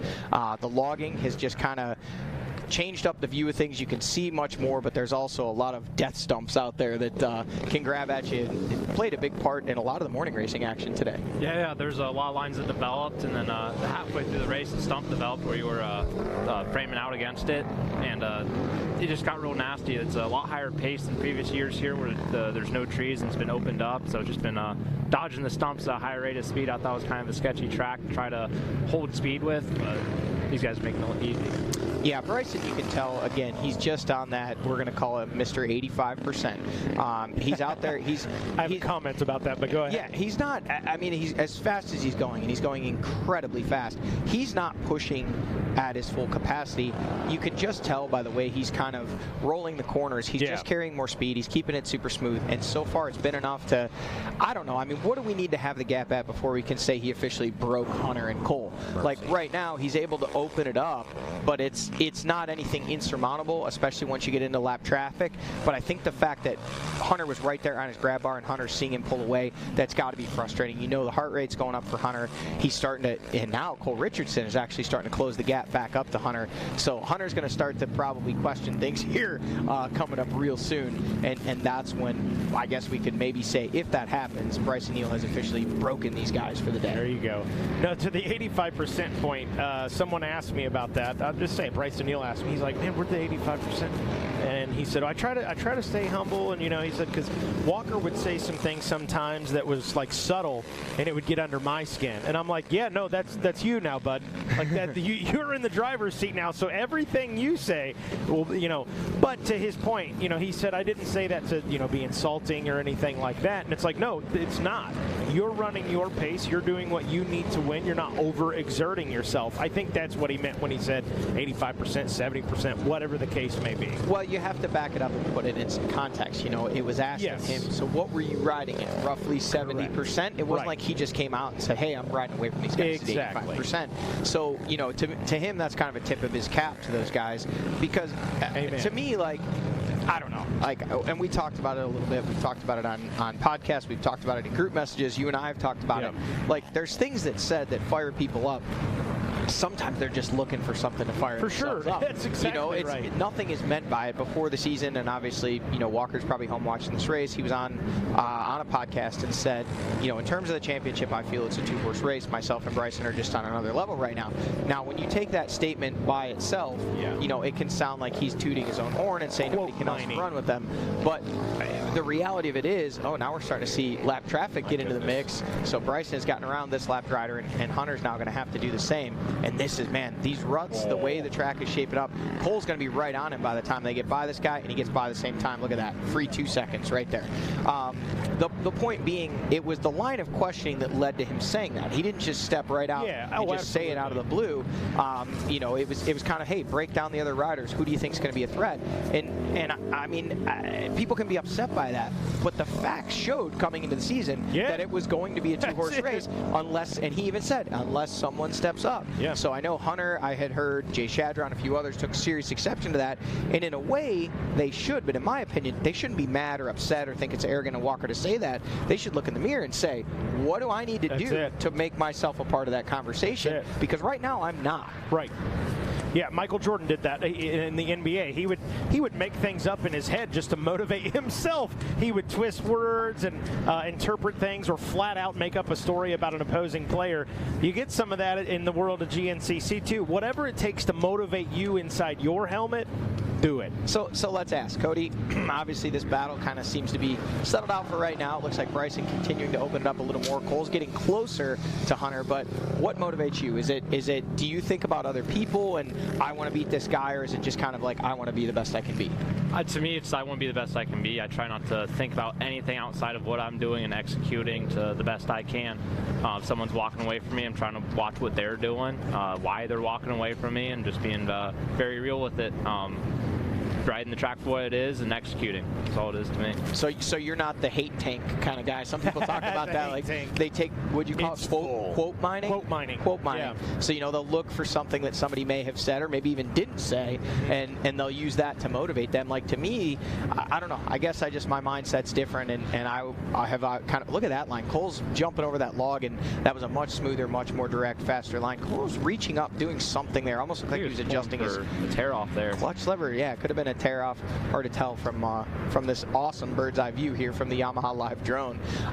But yeah, to each their own. I mean, everybody has to get whatever motivation they can get, however they can get it. To me, for me personally, it was always just, if I started focusing on anyone else and bringing kind of that negativity into it, it led to me kind of riding angry and making mistakes. And if I just focused, look at that. Cole Richardson was there blocking the track. That was the line I had in my back pocket, and I took it so he could see it for the race. That was a good line right there. I know exactly where that was at, and never saw it. That's why you walked the track. Oh, I didn't walk over pedal. I'm retired. How'd it go, by the way, real quick, Johnny? How'd you do this morning, bud? Well, this guy waxed me, so I ended up P2 OA, and I won the 45 plus class. It was a lot of fun. It was. I said coming into the season that given the opportunity, I'd like to do some racing. If there was conditions, like a day where the conditions were perfect, a day where the weather was perfect. And I'm not saying a day. I plan to race multiple times, but nothing for points, not chasing championships, anything like that. And I've never raced a morning race, and since 1994, I've never raced anything but XC1. So I just wanted to line up and try it, and went out kind of with no expectations. And the first two laps were. Were challenging. Coming through, starting from row 4. Here we see Bryson Neal topping off. He's in the pits, taking some fuel out of that IMS dump can, looking like he's getting some fresh goggles. And you can see how much of a gap he had opened up. Those guys aren't even in sight. Takes a look over his shoulder after he takes a drink bottle and says, well, I'm in service and on my way, and these guys aren't even here yet. Looks like Hunter Hart going to bypass the pits this lap. Interesting. Cole Richardson is in. Their fuel. Looks like no goggles for him, a drink bottle, and he needs to get on the move or he may lose a position, but they get him in and out. He is still there in P3. and no real pressure behind us yet. We'll see if Josh Merritt was able to hang on to that 4th place spot, or did the group behind him, Wyatt Wilkins. So Hunter definitely closed up the gap by not pitting. I'm guessing that was the strategy there, guys. Yeah, just to keep him in sight where he can start seeing his line, seeing his pace, and put some pressure on him, maybe hope for a couple of mistakes, and be there for Wayne Pitt's next lap. Now he'll know the pace, be able to copy it. So this is going to be tough for Cole right now. The ground that he lost there, the only saving grace for him may be if they get into lappers, and we saw that just that one lapper held up Hunter just enough that Cole was kind of able to get to his rear wheels. And let's talk about that a little bit, Cody. You know, how much easier it is to follow somebody than it is to kind of set your own pace. Like it's almost like a cruise control. Yeah. When they're doing it, you're just able to copy tire placement, copy momentum, and they're doing all the thinking. They're the one that's figuring out the track for you. So it's just can you do it a little bit cleaner than they can? So right now with Cole Richardson kind of having to set his own pace, those guys are just far enough out of sight, and now Bryson already starting to sneak away from Hunter Hart just enough again that Hunter's kind of having to set his own pace. That's where the struggle comes into play. You lose that draft, you lose that kind of the guide, you lose that locomotive for your train car there. You're just kind of having to push all the wind yourself. Yeah, and that was Hunter in the previous battle, and now Cole's going to have to make that pace for himself, having to come from 3rd. So hopefully Cole doesn't make a couple mistakes and he's able to stay focused forward, make us a 3-way battle for the lead. Did we get a rundown as those guys checked in there at the completion of lap number 2, Mikey? Yeah, your top 3, obviously we saw them check in. Neal, Hart, Richardson. How about this? The Gator, Adam McGill in the 4th spot. I actually talked to Adam in the pre-race, Monster Energy pre-race report. I said, buddy, do you realize you are technically tied for 4th place? Because Hunter Richardson tied with 46 points. McGill and Shadron tied for 4th with 30 points. He goes, are you kidding me? I said, no. He goes, really, I'm in 4th. I'm like, well, tied for 4th, but yes. I said, does that motivate you at all? He's like, man, a little bit. Yeah, he said, I haven't been in this kind of situation in so many years.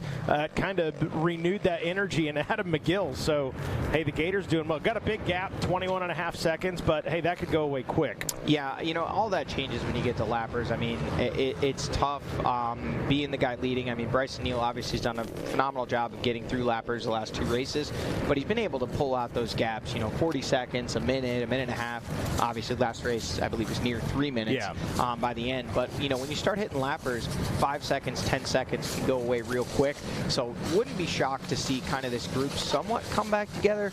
Based on the intensity that Hunter's riding right now, I think it's going to be tough for Cole to close up on him. Cole's kind of had a little more pace than the guys behind him, so the 2 and 3 spots, barring some mistakes, they may kind of settle in where they're at. But I think what we may see here is John Glauda Jr. put in a push to potentially get up near McGill, because I think 15 or 22 seconds back, and Glauda, definitely feeling like he's got a lot on the line to make up some points and make up after missing the last round with food poisoning. And Glauda's got to feel pretty fresh. Now I got to give our Get Man a shout out. I got to call ATVSX on Sunday at Daytona, and John Glauda, I found out the night before, hey, he's going to run. I happened to catch him in the pits. I was like, dude, what's the expectation? He's like, go have some fun and just see where I stack up. He wasn't pushing, and I tried not to be too biased for our GNCC guy out there. Show the love to the guys that are there every weekend. But hey, Glauda ended with a top 10. He was feeling good. I think he's actually going to race Gator back next week for ATVMX. But this is still primary gig for Glauda. And I'll ask you guys, you're the pros. Is he fresher than these guys coming in, or was the illness, you think, affected him that much? He should have more left in the tank, right? The hands aren't beat the...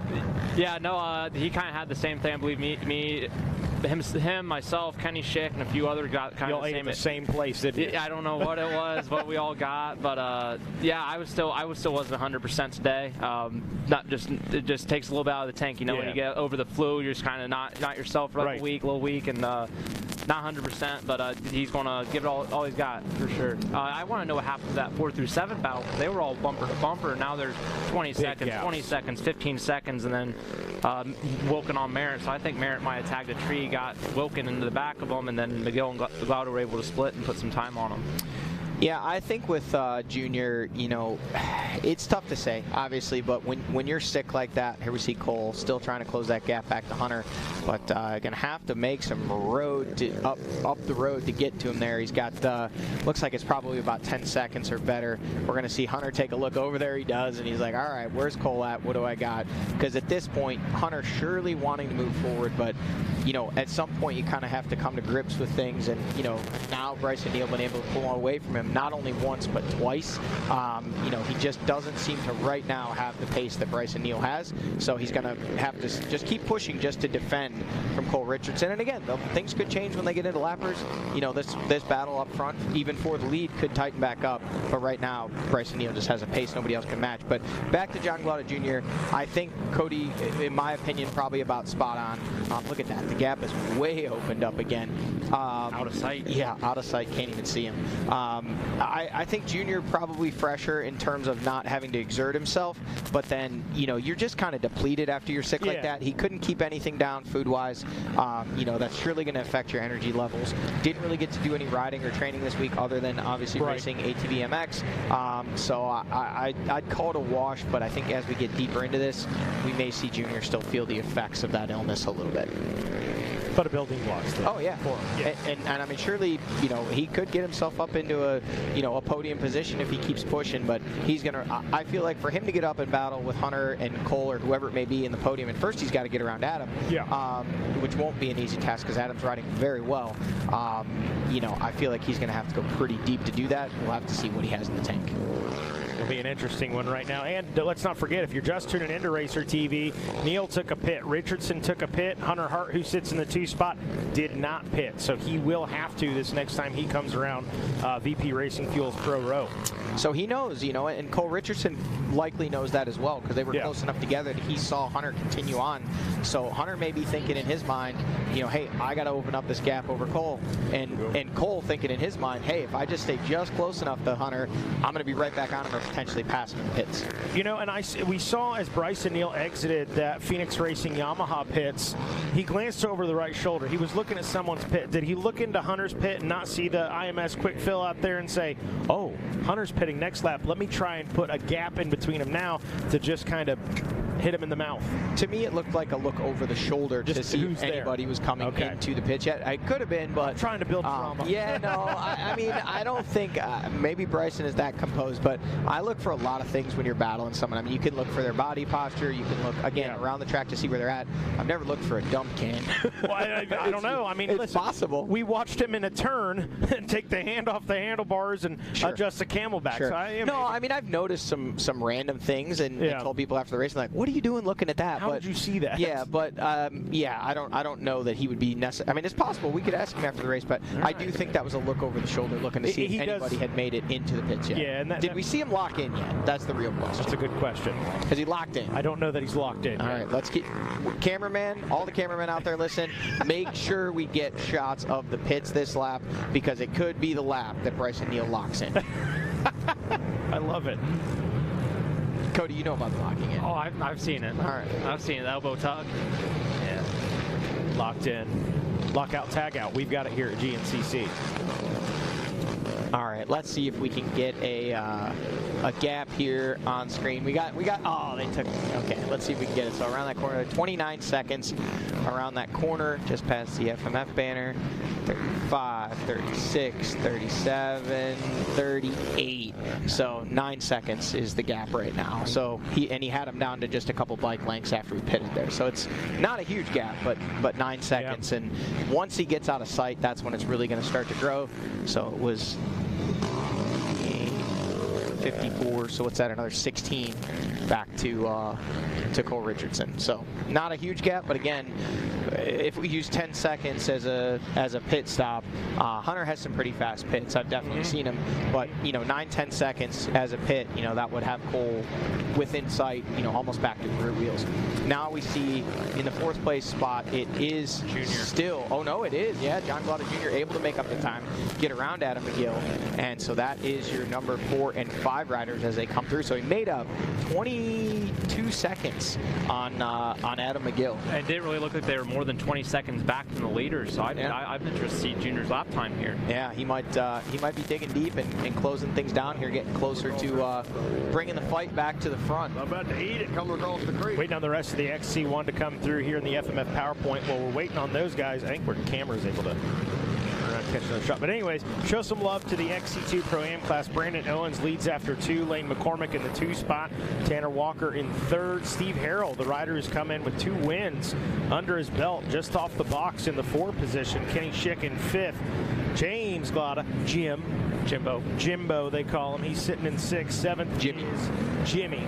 Grayson Eller coming off a podium finish too. So back to back there. Yeah. Grayson does his work late though. He does, yeah. The he's a workhorse. I just don't think he slows down. He just keeps that same pace. Yeah. All these other guys start to drop off pace, but he just sticks with it. All right, we're sitting and waiting here, and it looks like we do have our leader, Bryson Neal, here through the FMF PowerPoint. Water bottle's still hanging. That's interesting. We're 4 miles in, and he's still got that thing hanging, so he's savoring that liquid, getting everything he can out of there. Didn't get a clip on the time there, but we'll assume it's still right around that 9-10 second. Hunter Hart still looks good, but he's starting to see, you kind of see him just slamming those rut walls, and that's where you start losing time. Bryson was so smooth through there, stayed right in the middle. Hunter was kind of carrying a lot of speed, smashing the rut wall. Again, here we see Cole Richards is still about that 15-16 seconds back, standing up, soaking it up, pretty smooth through there for Cole as well. You can see him wheeling, man. You're trying to just keep the front end light. We'll see what the gap is. So when they left that shot, it was 1:13. I'm not sure what that 1 minute and 13 seconds means exactly, but it sounds like we have Zach down in the pits with an update. Hey guys, yeah, we're down here in the pits in the Hunter Hart. We're just talking to him. We said, why did you decide not to pit on lap 2? He said they're betting on a 5-lap race here at the General. He knows they can get 3 laps on a tank of gas, trying to do a 1-lap stop. So Hunter Hart using the strategy here. They know they're tied in second place points. They think it's going to be enough here to take home second. Hopefully be competing for the win by the end. So there you go. You know, if they're thinking it's going to be a 5-lap race, that means that, you know, you can either stop on 2 or you can stop on 3. It doesn't matter which way you end up going. Everybody's going to have to stop once. All right, well, we got a good one going on. Bryson Neal leading it out front. Hunter Hart trying to keep pace. We got pit strategy coming into play. Stick around, more general GNCC coming up after this.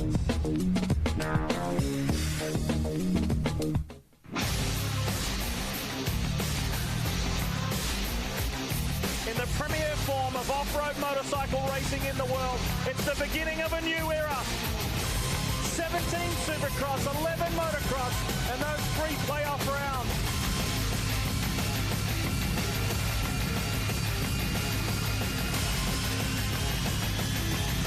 Super Motocross World Championship Final. Tickets on sale now. Visit supermotocross.com. 30-second card is up. We've talked all about it. We've watched practice and qualifying. We've theorized. We've bench raced. Now it is time to go. Brakes are up. G's down. Side by side we go. Jet Lord, Justin Cooper in front of the crowd. Winner from Chase Sexton. Can anyone else get up in the mix? They have been 1-2 in the last 7 motos of this championship. Here we go.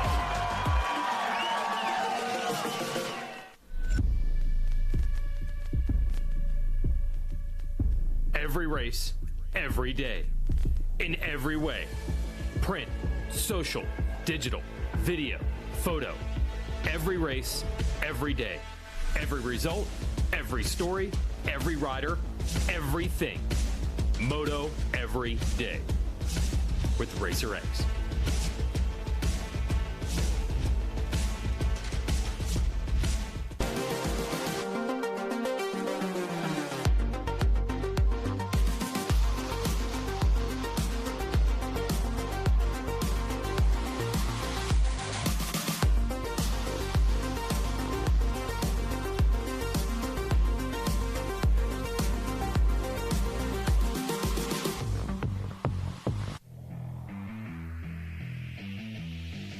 GNCC Racing is brought to you by Specialized Turbo e-bikes. It's you, only faster.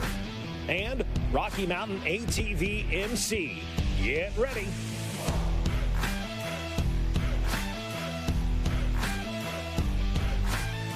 That's Dr. Mark Tanner. I'm an orthopedic surgeon. I brought Josh, who's a paramedic. So we started safety on site this year. We're going to all the GNCC races this year. We committed to the whole season. We're going to try to do some other racing venues as well. Brought a portable x-ray machine. This is our medical rig. I plan to get a toy hauler in the near future so we can have an enclosed space to take care of patients. Yeah, so the biggest benefit is we're going to try to save ER visits for all the racers. We probably saved this year about $60,000. We did some procedures, some surgeries that prevented the racer from having to go to the doctor. We did it all on site. We've got a portable x-ray machine so we can tell if it's broken almost right away. And we can do simple procedures like lacerations, repairs, and splinting, and some reductions as well.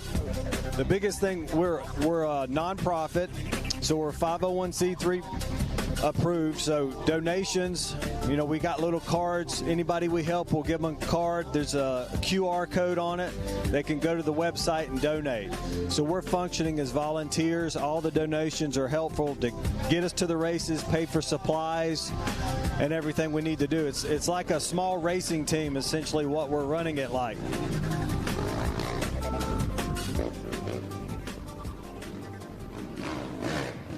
Well, I got to tell you, what an asset, those guys, having them here on board with us at GNCC.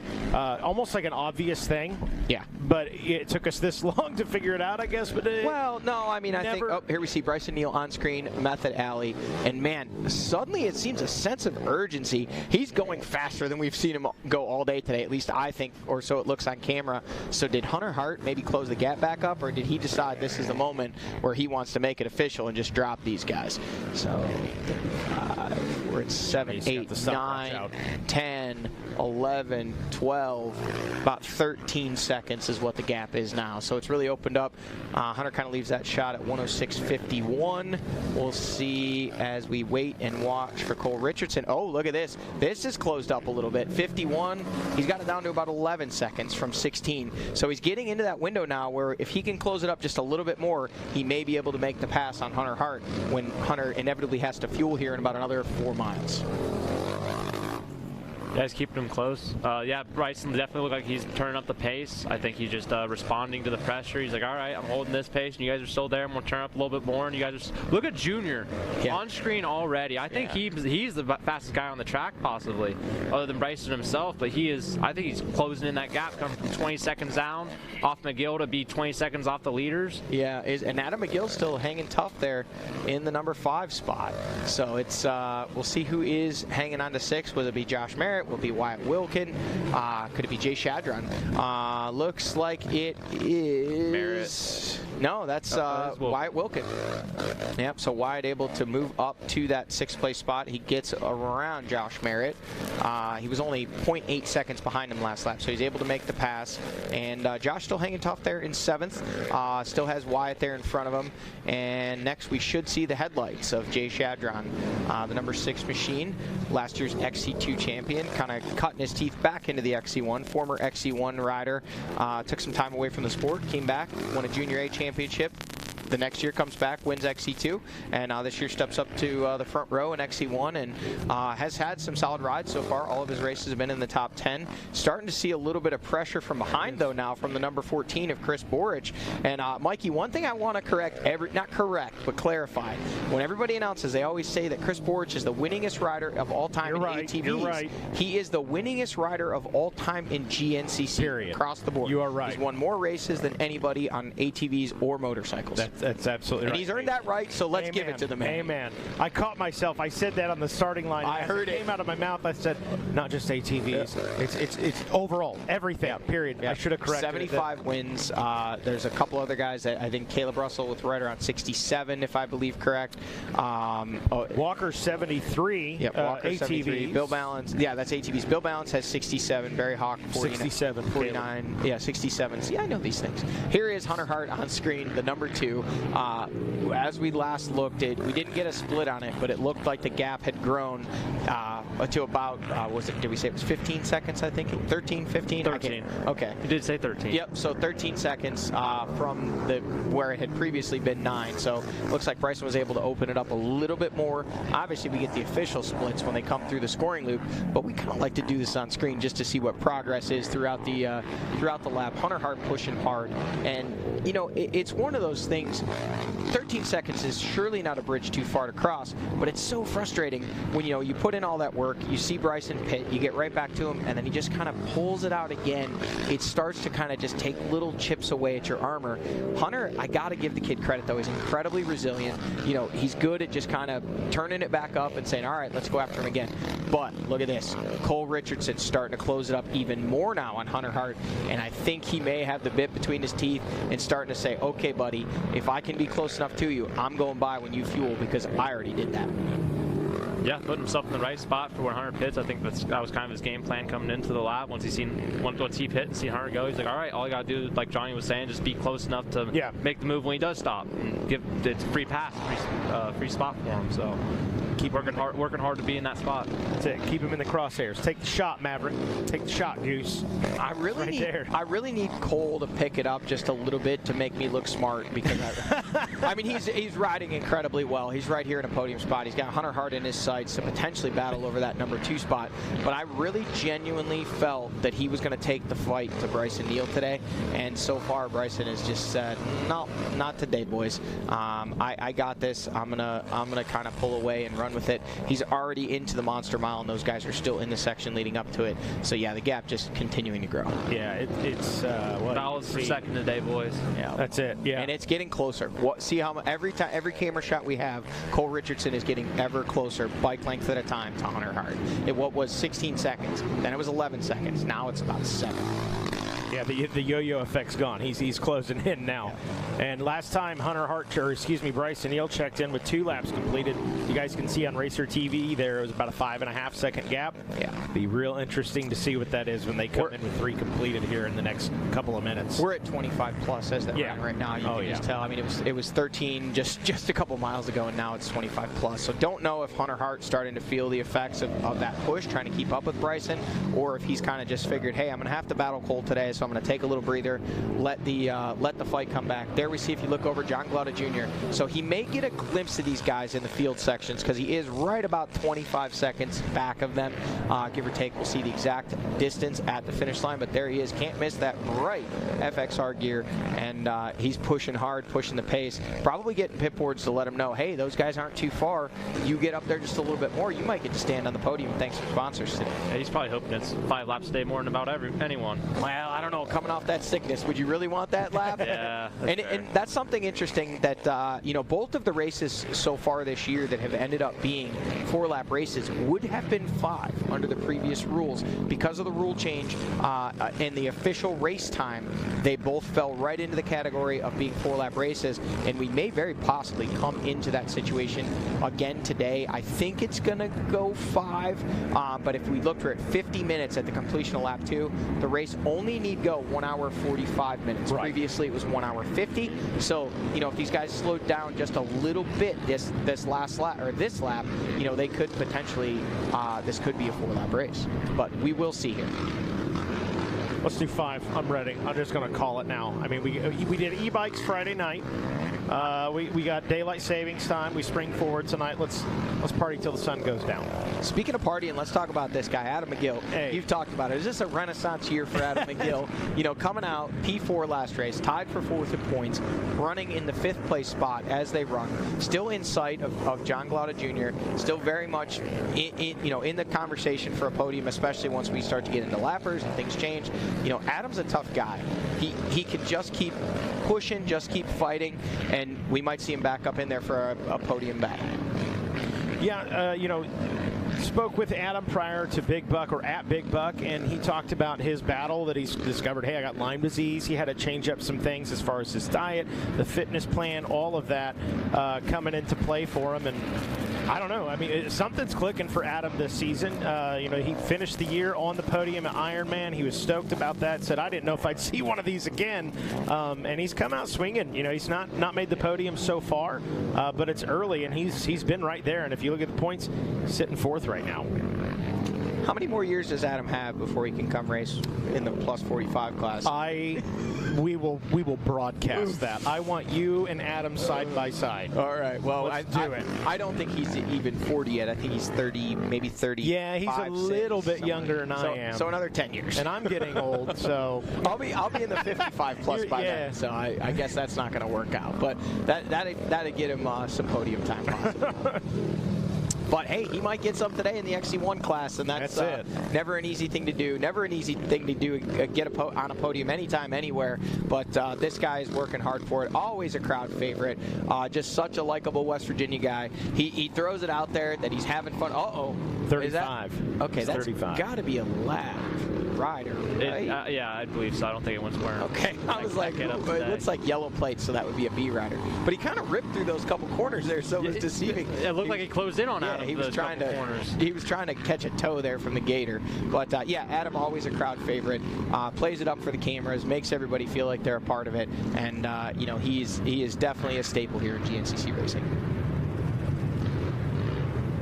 For years, him and Walker Fowler, it was like the yin and yang of GNCC, like two total opposite personalities, and it was like you love one, you hate the other.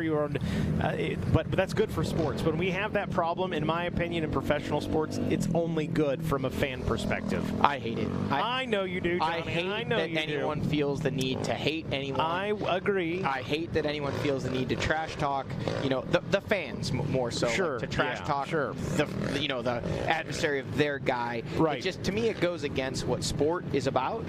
That said, I realize that some people are motivated by that, and if that's what brings them to the races, I would much rather you cheer vehemently for your guy, amen, than boo someone else. But hey, man, not everybody's like me, and that's what makes the world go round. I just saw a post, Supercross, same problem. They started comparing Hayden Deegan's rookie results in the 250 class to Jet Lawrence, and it was so interesting to see the comments section. A lot of people were like, can we just appreciate that we're going to get to watch these two guys battle in a few years? Like, what was the little? Oh, there it is. There's the lock-in. That has made my day. Did you see it? Did you see it? I want to see that pit board. I bet you that pit board said lock in? Question mark. Bam! Boom! Such an aggressive lock-in. Johnny, I hate to burst your bubble. I actually peeked over there. It is nothing but business on the Yamaha's pit board. Plus 35 seconds. He did that for you, Johnny. He heard you talking about him.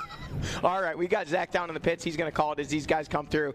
Man, my heart rate's 205 right now. Let's go. Bryson Neal is locked in. He's done it for the cameras. And what has happened in the last 2-3 miles? Where does this gap come from? Here we go. Hunter Hart coming in. We knew it's going to come down in this pit stop. Sorry to cut you off, guys, but this is what it's about. How is the gap going to shape up? Hunter's in, Hunter's out.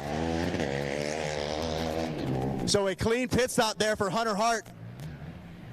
Could shake up the way this thing finishes overall.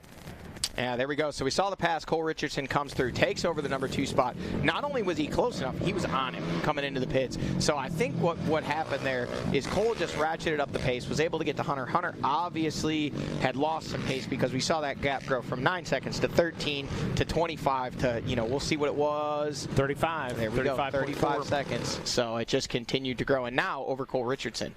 But now Hunter's able to get the back seat. Now he's able to go on the attack instead of, he's got to go behind him. He's got to go now, Cody. Yeah, absolutely. He's got to go now because he's not on him. If Cole, Cole obviously knows now, hey, man, there's, potentially 2 laps left. Did we see a 2-lap board? I didn't catch. I was going to ask, too. Well, I would say in a situation like this, just given the race time, they're probably going to wait, throw no 2-lap board, and they'll just give the white next lap would be my guess, if it does, in fact, turn out to be. Because, if it's a 4-lap race, they can just go ahead and throw the checker. They do not have to throw a white flag. So we'll see how that pans out. Likely we will see a white flag next lap is kind of what we're anticipating. And again, we didn't see the finish line. It is possible they have the 2-lap board out. So here we see on screen, that is Cole Richardson, number 2 on the day so far, on the number 4 machine, and pushing the pace, trying to close the gap, but right now 35.4 seconds Bryson Neal has been able to amass here in 3 laps of racing. Not a huge gap, but it's enough that Cole is not able to key off him, not see his lines, not see kind of how he's flowing. Cole is all by himself, a man on an island, and he's got a little bit of pressure from behind, 9 seconds back. Hunter Hart, who was just 16 seconds ahead, actually, so that's a 25-second swing when you look at it that way, Cody. Yeah, absolutely. Stole 10 seconds of the pit stop and had to give it right back when he pitted himself, and he just found himself in a hole. He just got to race forward.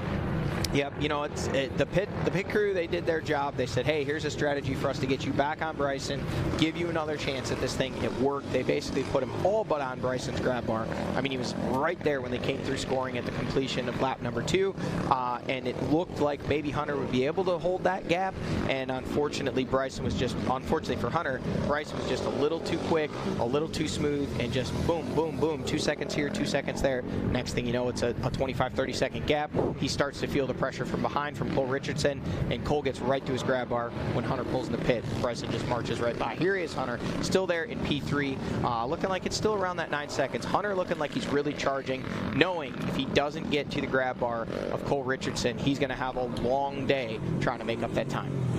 Johnny, I mentioned this last week in the booth, and I know it was way too early to bring this up, but that's what we do.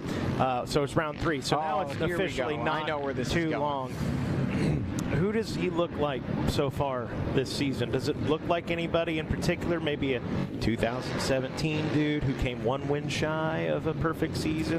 Man, reminiscent of that, maybe? Is it too soon to say that? No, it's not too soon in the sense that you want to build hype, but there's so many variables in GNCC racing. Big time. So, you know, I'll answer this question in a not at all politically correct way, but at the same, it is, but it isn't. I'm not answering it to be politically correct. I'm just giving my honest opinion, which will come off as politically correct. Bryson Neal has the stuff right now to have a perfect season, given what these other guys are showing. That's no disrespect to his competitors. Well, I didn't say perfect. I said just -1. He's better. He's better than everyone else on the track right now, and it's showing. That wasn't politically correct. It's not. Well, I'm sorry. Are you watching the stream? No, I understand. I'm with you, though. But we're 3 rounds in, and these guys want it. Hunter Hart wants it. Cole Richardson wants it. You know, Josh Merritt, Adam McGill. There's a list of guys that want it. They want to win, and they're not just going to pull over and say, oh, you know, Bryson, you know, he's going to run the table and have a perfect season. I think if you start getting to that 5-6 wins in a row, these guys start to lose hope. They're not there yet. They still have hope. They still have drive. They're going to fight him every race. And I think if one of these guys can just get the right track, the right day, the right setting, the right feeling, and bring the fight to Bryson, it renews their energy and their focus, and they're ready to rip again, and we start seeing these wheel-to-wheel battles later and later into the race. That said, if it doesn't happen in the next 2 or 3 rounds, I think then we start saying, does he have these guys defeated mentally? Does he have? Yeah. All right, follow-up. I'll put you on the spot, because you were that guy. You were the Johnny Gallagher of that season. So let's play it out. Let's say he goes for a perfect season. Who's the one guy who takes a win away from him? Cole Richardson. Okay. Now you just upset Hunter Hart. You upset John Glaude. But that's... If we're talking perfect season, I'm going to tell you right now, here's guys that I think, and I'm not going to say every one of the XC1 guys has the potential to win, given the right circumstances, given the right race, you know, things going their way, whatever. Given Saturday. But if you want to talk to me about the guys that I think likely could or will win races this year, Hunter Hart. He's at the top of the list. Cole Richardson is at the top of the list. I think John Glaude Jr. very likely could have a breakthrough, win this year. Bryson Neal obviously has already proven that he's going to win races this year. Adam McGill, I think you get him in some of those West Virginia rock races where he's so good. That's his backyard. He knows it. I think he throws himself into the mix. And there's the slew of other guys as well. I mean, pretty much everyone in the XC1 class, and I'm not just saying that, again, on the right day, but I think on the short list, my opinion, people can be upset if I don't say their name, Hunter Hart, Cole Richardson, John Glaude Jr., those are the 3 guys to me that are most likely going to take the fight to Bryson Neal, or if Bryson has an issue at one race, those are the guys that are going to fight it out for the win. I mean, like you said, it just takes... They're hungry, like you said. They all want to win. I talked to Hunter Hart. I can feel his angst and his irritation. I can feel it from Cole. They want it, and it just takes. If Bryson Neal makes one mistake, those guys are going to be there. They're going to be there like a dog on a milk bone. Okay, like they want it that bad. Well, let me shift one thing real quickly here. We talked about the Walker Fowler quote from earlier this year, saying he thought it was a two-dog fight for the championship. Obviously, Walker eliminated preseason. Sure. That said, I'm going to be honest with you. If you would ask me the same question you just asked me prior to round 1, Cole Richardson would not have been on my list. Not because he's a previous race winner, but he just didn't seem to be showing the stuff recently. Cole Richardson 2023 is a throwback to a few years ago, where I think when we get Mason Dixon, dude was unstoppable there a few years ago. Yeah, you're right. Yeah. You know, so, and I think he's riding that way again. It's this sense of just wanting it. You know, there was talk of, hey, I think I might be done. I don't have the support. Right. You know, I need to figure out what I'm going to do with my life, kind of a thing. And, you know, what better way to make sure you're getting the support than go out and win races? Yep. Right now, 2 straight races on the podium, fighting tooth and nail with Hunter along the way. You know, I think it would be remiss not to say, again, these guys have an opportunity to change things up. Here he is right now on screen, Cole Richardson.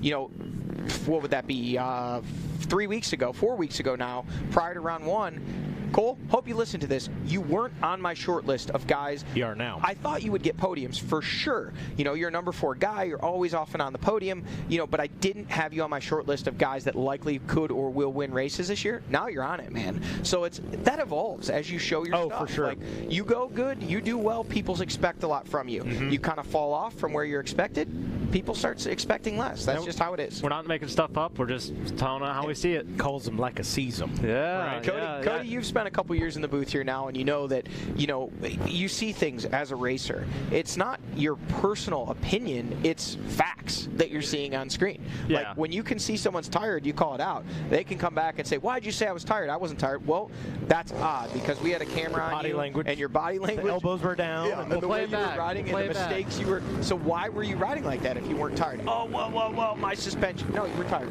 Like, I don't know what led to you being tired, but you were tired. And I'm not speaking about anybody on screen right now. That's just the biggest thing. You know, guys will come up after the broadcast. Why'd you call me out and say I was tired or whatever? Because you were. You know, I mean, when I'm on screen, I don't care if somebody says, hey, Johnny looks like he's put on a few. Yeah, I got a scale. I know I've put on a few. I'm retired, man. That's it. You know, I saw a comment a while back. I think it was after run. Oh, Bryson Neal won. I saw a comment. Well, of course he did. He has no competition. No, that's not fair at all. That's insulting to the rest of the XC1 guys, because here's the thing. Take anybody in that top 10, throw them at your local, guess who's coming out on top? Yeah. Any one of those top 10. These are the best riders in the world. The best riders in the world. And by me saying that, you know, Bryson has the stuff right now based on what everyone else is showing, that he could potentially, in a vacuum, in a perfect world, run the table. I believe that right now Bryson is the fastest guy at every race he lines up for. That doesn't mean he's going to win them all. Oh, absolutely. And it's surely not for lack of competition. You said it perfectly, Mikey. Best racers in the world. Yeah. Right now, Bryson just has that extra. We can't put a number on it. Is it 2%? Right. Is it 5%? Is it 15%? I don't know what it is, but whatever that percentage is, right now it just makes him a little more comfortable, a little bit faster. John Glauder Jr. still pushing the pace. I don't think that's 30 seconds. No, we're getting close. He's probably getting down into that 20-second range. Last time it was 31, so we'll see here. This is a great shot because they come back the other direction through the FMF PowerPoint. So Bryson Neal, we'll see. I think that gap has opened up a little bit more than 35 seconds, but Cole Richardson pushing the pace, and to his credit, Hunter Hart looks like he's keeping it right around that 10-second range, so Cole hasn't been able to open it up any more than he did after having to stop for fuel there. I'm ready to see a Hart and Glaude battle for the final spot on the podium. Let's throw it back to the youth days. Hunter Hart's always kind of had his number. Let's see if Glaude can get up there and make a name for himself. That's one of those big Bryson hurdles. Neal on screen. There's your leader. Still, it's a different water bottle at this point, but actually it may not be. Well, we didn't see him take another one, but I don't know. It could still be the same one. I don't know how these guys do that. Chewing on it. Every time I do that, it hurts my jaw to hold it for more than, like, I don't know, a couple minutes. I try to suck it dry as quick as I can and get rid of it. Like, my jaw hurts if I try to ride holding on to that thing. I don't know what's going on here, but I always try. I run one. I always try to fill it up to like 3/4 at most. If you got the full weight of that water bottle, it's gonna be tough to hang on to. But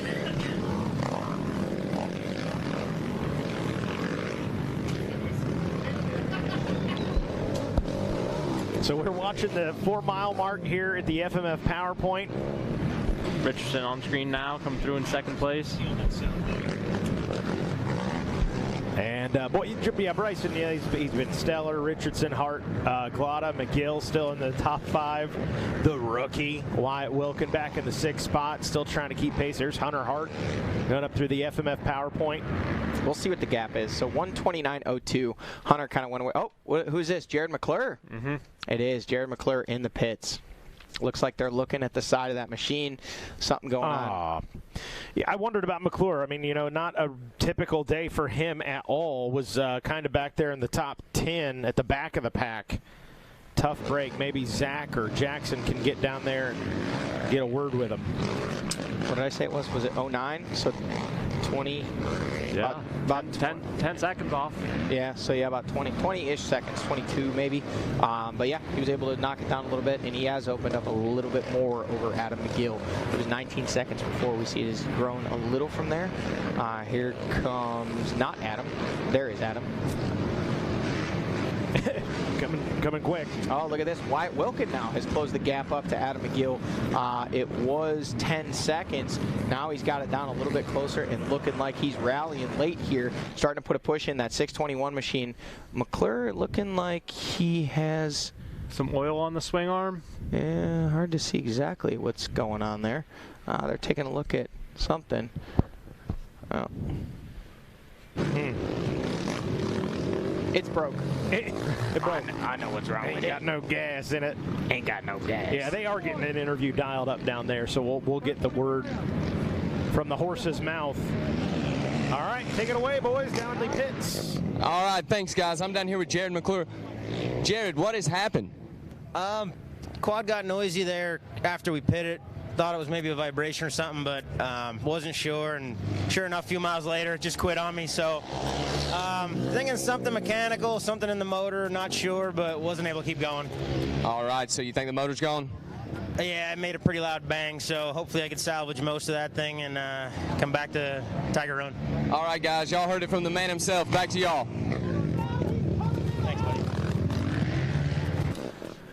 That's a heartbreaker for Jared McClure. Obviously, was up in the thick of a podium battle a week ago in Florida. Actually got some insight. It sounds like, if I understood the conversation correctly, Jared McClure had actually gotten back up to Hunter Hart on the last lap and was battling over the P2, and they came together, and that's what dropped him back. But yeah, definitely a bummer of a day for him. But the Sneaky Snake he's a resilient guy, man. He'll be back. He'll live to fight another day, and wouldn't be shocked to see him at Big Buck 2, but Tiger Run. Tiger Buck. Yeah, Tiger Run. Wouldn't be shocked to see him back up in the thick of a podium battle or even a battle for the win. Didn't mention him, you know, as a guy that's at the top of the list to win races, but he's won races before, and man, I tell you what, when the conditions are right at Ironman, he can oftentimes be unstoppable. Speaking of nope, that's not Bryson Neal. I was going to say, speaking of unstoppable, Bryson Neal marching through here, but that is not Bryson. That's a lap rider working their way through here through the Race Wheels Method Alley. But that guy did just say in his help, yeah, I'm unstoppable too. If he could hear us, he'd be like singing the song. Oh, mercy. Neil leading XC2. Take a quick look at those guys while we're waiting on the leaders here at the 8-mile marker. Brandon Owens leading after 3. Lane McCormick still in the 2 spot. Steve Harrell has moved his way up into the 3 position around Tanner Walker and James Glotta. Grayson Eller still back in 6. Dylan Walraven, who's coming off a podium finish, a 2nd place finish a week ago. Back in the 7th spot, Gabriel Nada, rider out of Canada, sitting 8th. Logan Huff 9th, and Charles Dunn rounding out the top 10. Yeah, Lane McCormick only 5 seconds off of Brandon Owens for the lead, so Lane putting the fight up for the win today. Who just celebrated, if I'm not mistaken, his 18th birthday, I believe. So, nice birthday gift for him, if he can make it happen. Lane was a rider that I spoke with a little bit in the offseason. He was thinking about going to XC2. Then he said, no, I think I'm going to stay and race in A-Class. And he asked a lot of people's opinions. Hey, should I stay and try to go for that overall amateur and try to win an A-Class championship? He came up just short in that battle last year for the College A championship. But, Lane's one of those special talents. He's got a lot of talent. He maybe not have the opportunity to spend as much time down south in Florida as some of the other guys in that XC2 class do, but I really believe as this series kind of moves further north, as he gets more seat time and kind of races himself into shape, you know, we're going to see him more often than not in a battle for the podium, and you know, potentially see him winning races soon. And again, not a bad job of it today so far through an hour and a half. Yeah, Big Buck won. He was second, third place for most of the day. In that last lap, he just totally gassed himself out, not being able to come down south and train and not getting acclimated to that pace as leader comes on screen now. But good to see Lane pick it up. Yeah, Bryson's still looking smooth. Doesn't seem to have quite the sense of urgency that he did last lap, but he's probably getting the boards. They're telling him like, hey, you've opened up, you know, pretty good gap here. Actually, I'm sorry, 27 seconds. I kept saying 35, but that's the gap. Wait. It was 35 27-minute lap time. All right, sorry, I'm to the edge of the screen here, but yeah, 35-second lap time, and it appears to have opened up even more from there. But once he starts getting those boards and you start kind of reaching that minute, that's when a lot of guys say like, all right, enough's enough, like, you know, back it down, because even at that quote-unquote 85%, you know, you're still riding close enough to the edge that just one little miscue, you know, you bounce off a tree wrong, hook something with your rear end, and you're off the track in the weeds trying to pull the bike back out. Hopefully didn't twist anything up. Here is Cole Richardson now. We'll see what that gap is back to Hunter Hart. It looks like that is not Hunter, so it was 9 seconds. We'll see what it is there. Cole blew a bunch of smoke right there, leaving that next corner. Oh boy. A bunch of white smoke, white blue smoke coming from the back of that number 4 machine. As we know, that's okay, but when it stops doing that, then we have the problem. Yeah. I thought I actually saw that earlier in one of the fields, but could be I don't know what Cole's running for. I know he's made some changes to his motor package, I believe, so potentially running even just a single ring piston would do that. You know, as it gets later in the race, you start to get a little bit of blow-by, but, you know, could also be, might have sucked something in. Look at that. He is close. He is reeling these guys in. John Glada Jr. getting ever so closer to Hunter Hart there.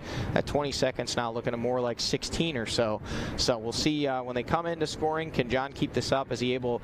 And that's one of those things, Cody, you know, when you start to get that point where you can catch a glimpse of their helmet, you know, the pit boards are one thing, like, hey, you're closing the gap, 5 seconds, 5 seconds, 5 seconds. It's kind of a reassuring feeling, but when you see him, oh man, it's on. Blood in the water. Yep. Blood in the water. Yeah, you get that spike testosterone, and you're like, this pace is easy now. I want to go even faster than this. Get there. Looks like now, so that was your top 4 through. Here is Adam McGill, and look at this, Wyatt Wilkin now right to the rear wheel of Adam McGill. So that is the battle over 5th as they run, and Wyatt Wilkin is the shark right now, and Adam McGill is the minnow trying to outrun the shark, doesn't want to get 8 up there. What's that like, Cody Collier? Ask you, because Johnny is like 45. Okay. In all seriousness, what's it like? Like, you're the young buck coming up, you're the rookie, and suddenly you're right behind the guy competing with a man that you probably got his autograph when you were a little kid. Yeah, it's definitely different, humbling, you know, and they humble you. They let you know that they were the guy you were getting autographs from a few years ago. Like Johnny was saying, once you're up in that XC1 class, they won't give you those positions. They won't make it easy on you. So a lot of learning curve. You're like, these guys are brutal. I'll throw it to Johnny. Who is the guy you caught up to when you were a young XC1 rider in '94, and you thought, oh my God, I'm up here? I mean, I had several along the way. Kim Coonley and Curtis Crump were a couple of local guys, and Curtis actually I raced against today in the 45+ class. Oh, that's true. Yeah, so we used to battle in the back then it was called AA Pro class, but we used to battle years ago. But for me, the kind of oh my gosh moment was Barry Hawk High Point. Would have been 1995, 95 or 96. It was a muddy race, go figure. And I caught Barry on the last lap for the lead. Oh God. And it was like one of those moments of, oh my God, like this is Barry Hawk. Like this guy at that point, he was on his, I think, 6th or 7th championship. The quad god. Yeah, and it was, it was just that moment, and I think I kind of like went clear for a minute and didn't really remember much. Bryson Neal on screen coming up, pushing the pace. Lapper's in the way, but Lapper getting right out of the way for him there.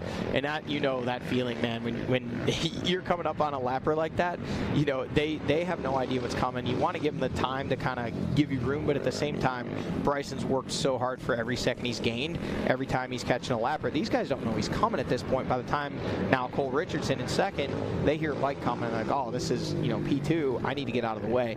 When they hear Bryson coming, you know, at that point, what's happening, you know? So it's a little bit different, but still looks smooth. Still looks like he's just hitting his marks, doing his thing, and watching the pit boards, man. We always talk about that note with the lappers. Like, yeah, the first lapper, the leader always has trouble with the lappers. At what number does the lapper like, all right, I'm done pulling over for you guys? At what number does that set in? Yeah, I mean, I think it depends on the lapper's mindset. Obviously, when they're in a battle themselves, it makes it tougher for them, you know, because every time they pull over, it costs them a few seconds. You know, they're potentially worried about what I have a tendency to call training, like a lap rider will jump in behind one of the top riders and then try to go by when the rider in front pulls over, kind of like train their way through there, which is dirty pool in my book, but people do it. You know, there's no rule against it. But man, Bryson just looks absolutely on rails right now. So smooth. Looks like he's just kind of hitting his marks, doing his thing. You know, watching the pit boards. Yeah, I don't know where that line is, but I can tell you today, Cody, we mentioned as we're watching Bryson on screen here, today was my first ever morning race, and the lappers are different, man. Like I've heard. Cody's nodding. By the way, for those at home. Even the not lappers, but the classes that started between. You know, you guys are on row 1. I was on row 5, I think. The classes in between. It's just a different mindset the way those guys attack the track. Cole Richardson on screen, mile number 10 in the Monster Mile. Still no heat from behind from Hunter Hart, but just not able to make any inroads toward Bryson Neal. The gap just continuing to kind of hover around that 35-40 second range. We'll see exactly what it is. Bryson charging through on that other shot there. There is Cole taking a look over to his right, looking to see, can I see Hunter Hart? And surely he saw him, as that was Hunter kind of heading up the hill there. Now we're back to Bryson on the Yamaha live drone. There is Hunter. So it's more than 9 seconds, but it's probably in that 15-second range. So still within striking distance of Cole, but needs to make a move in what we believe will be the 2-lap guard. We'll get an update from the finish line here when these guys come through. We'll either see a white flag waving or, well, actually, I mean, we could see a checkered, but I don't think that's going to be the case. It'll be a white flag waving, and that'll mean one more lap of racing, because we're at an hour 40-30. And it's going to be close, but I think there's only about 3.5 minutes of track left or less, meaning that they're going to come up just shy of that hour 45. Yeah. Really quick last couple of miles out here in this open timber section. If Bryson if he's ready to be done, I think he might have just enough of a gap there at that 45 seconds that if he would slow down, he could make this a 4-lap race. Turn his quad sideways at the finish. Yeah, everyone force them to make this a 4-lap race. I was going to say, leaders doing in 3 minutes and about 40 seconds. 3 minutes and 30 seconds. There was the battle for 5th right there on screen. Adam McGill has it. Wyatt Wilkin wants it, and they are throwing down. Here's Bryson Neal again back on screen. Oh, good battle. I think this would be the good one to cover the drone in the next few shots. Yeah. Be a fun battle to watch. They're pushing. Wyatt Wilkin seems to have a little bit more pace, but Adam McGill is a crafty veteran, and he is surely not going to let him have it. Man, this is going to be close. 142. I really think we're going to come up just shy of that 145. Bryson's just got too much pace, and he's getting too close to the finish line to stretch this one out to quite the 145 it needs to be to see a checkered flag. But we'll see. We got the clock right on screen there. You guys at home can watch.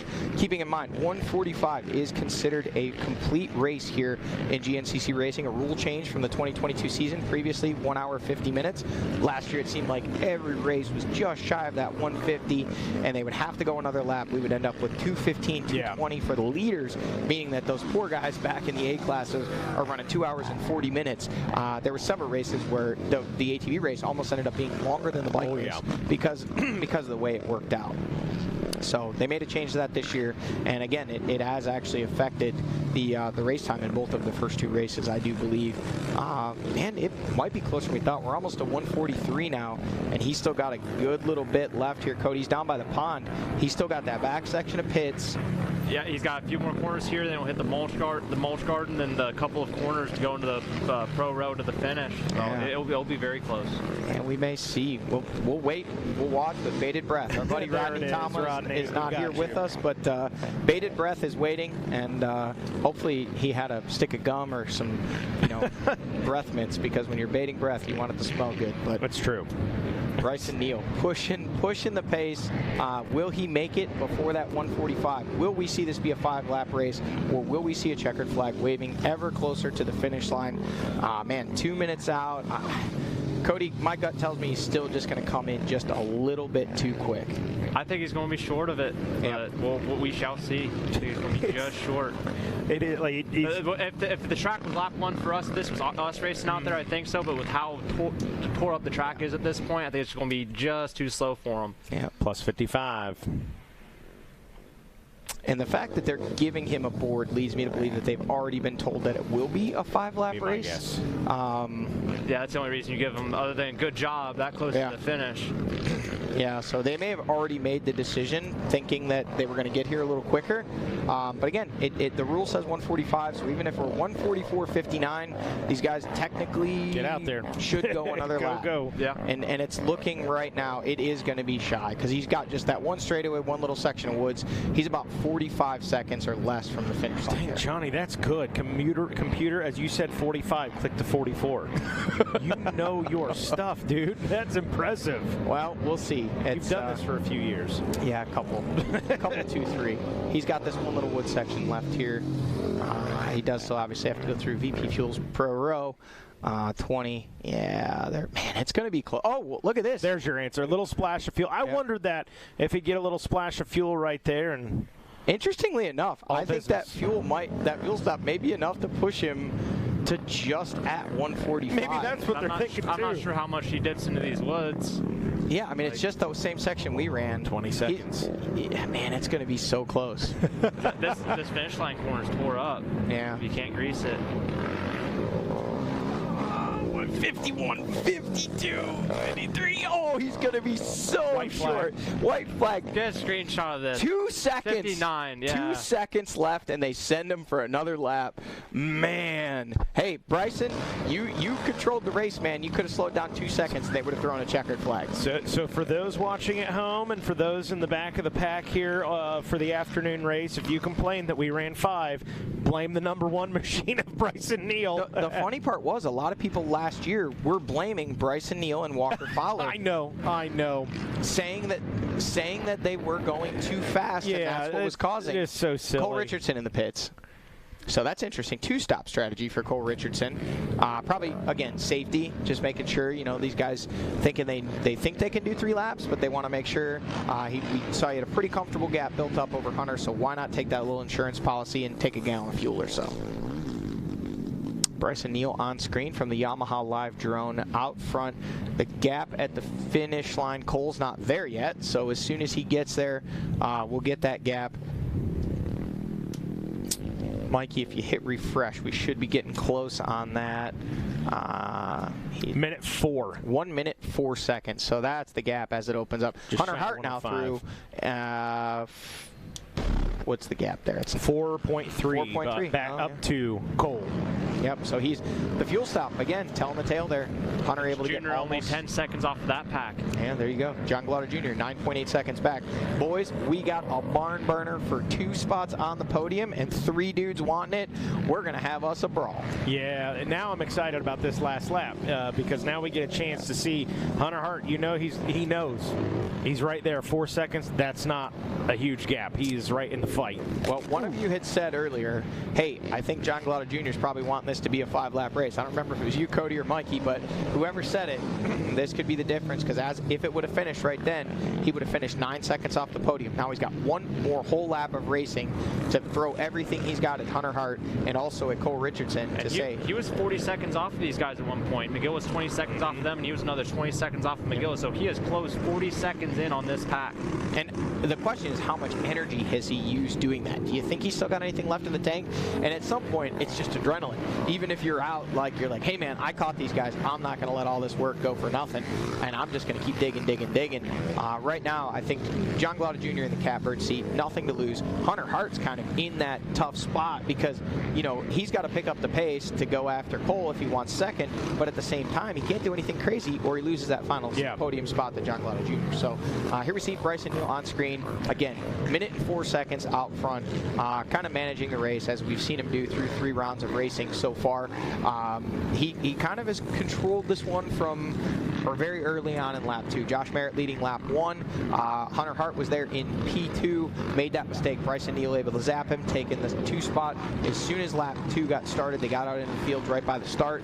Bryson able to kind of make an outside-in move on Josh, put a little pressure on him, and that was it. From there, it was, you know, Hunter Hart was able to stay with him for a few miles on lap number 2, the gap opening up just little by little, bike lengths at a time, getting a reprieve on lap number 3. Hunter Hart bypassing the pits, getting again back to the grab bar of Bryson Neal after Bryson Neal did stop for fuel, and just not able to convert that into the speed and what he needed to be able to stay with Bryson Neal.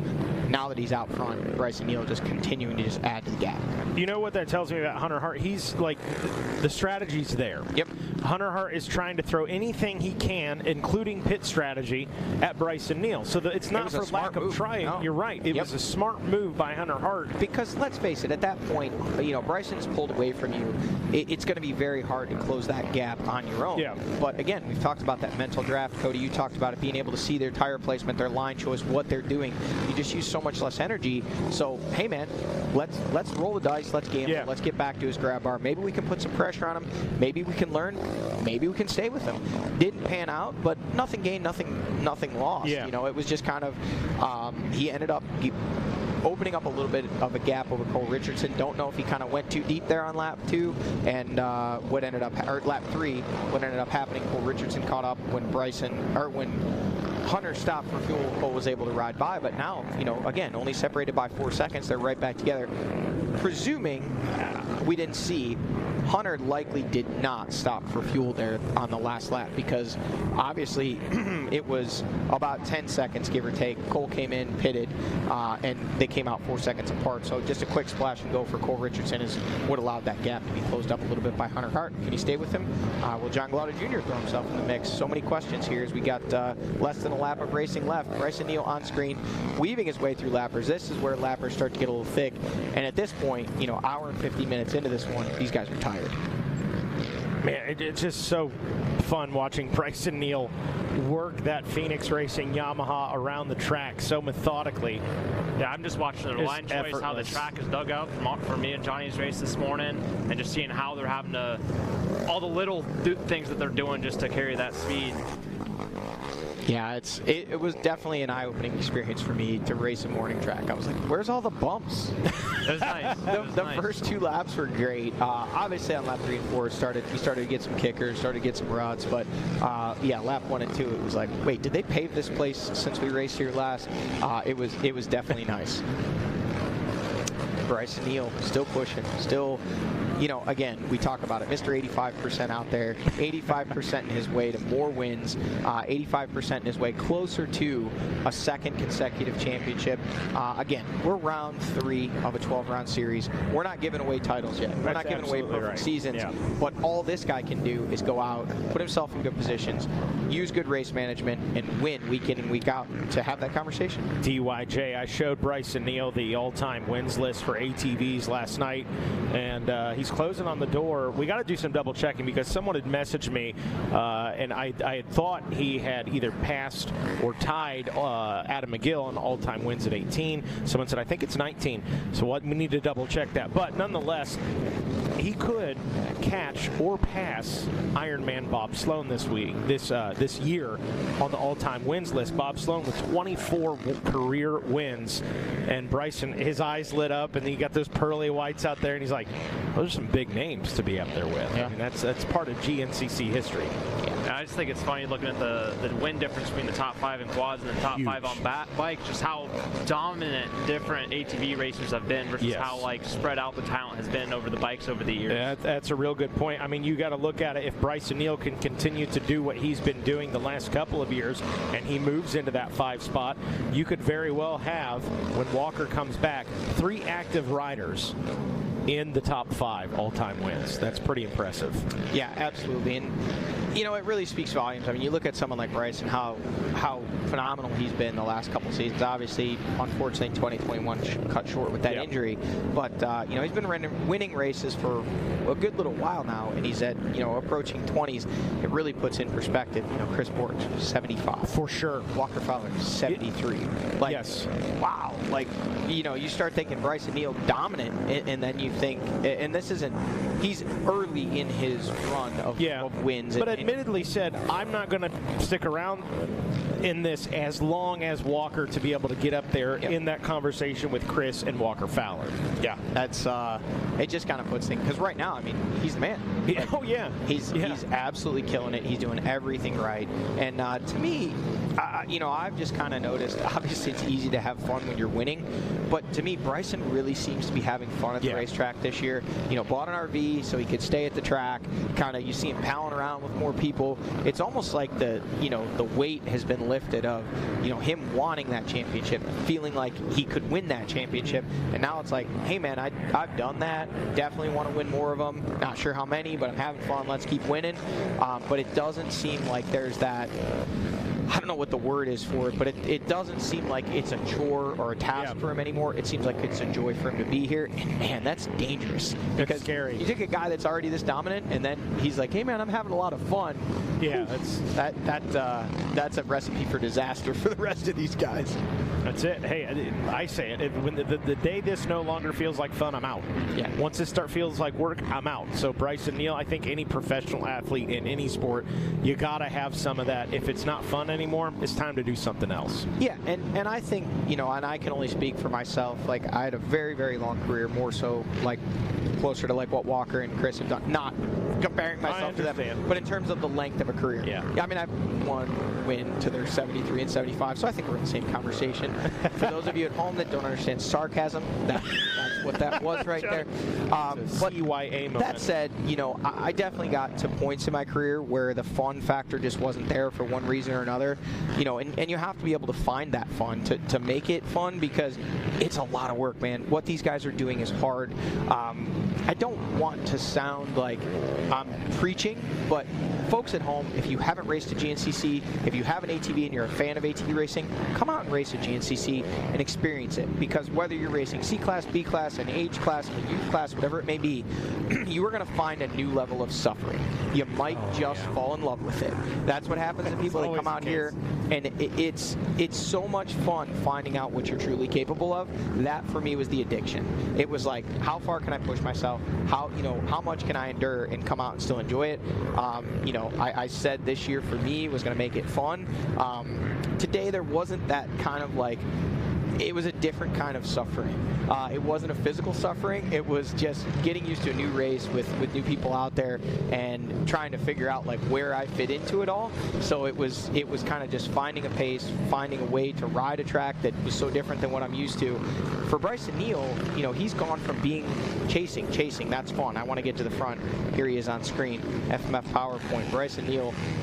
Minute 4 is what it was at the finish line. We have no reason to think that it's become anything less. He's definitely not backing off the throttle. But again, transitioning into that, you know, it's fun for him just to be here. Yes, winning is fun. I said that at the beginning of this, but I think right now he's really just enjoying being at the races, having the fans, and being out riding his four-wheeler.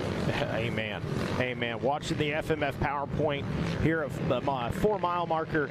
Really want to see that battle. Richardson, Hart, Glotta.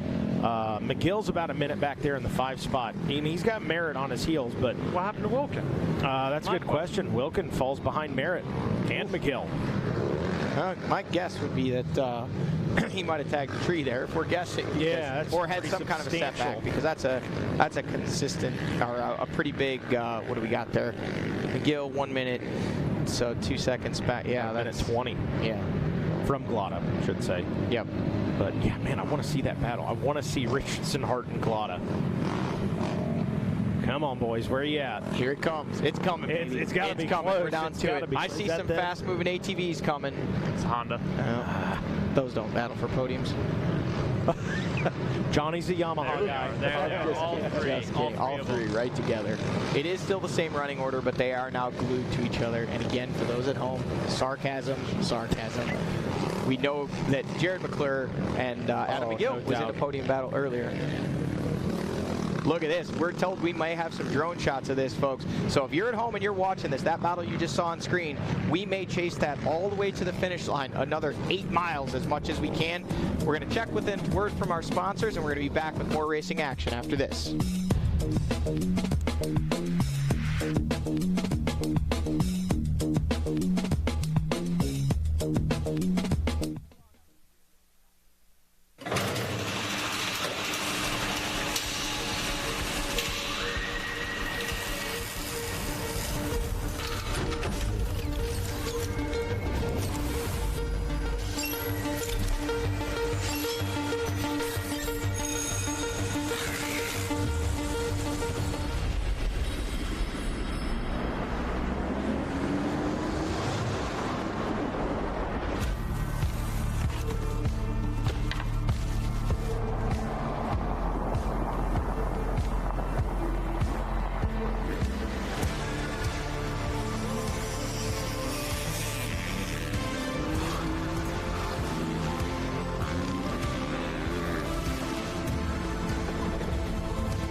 Yamaha YZ450F.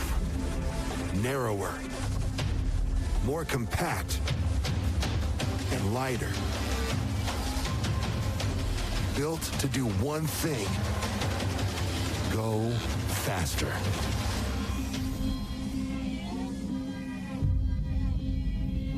Flexible financing options offered directly through Yamaha are available. See your local Yamaha dealer today.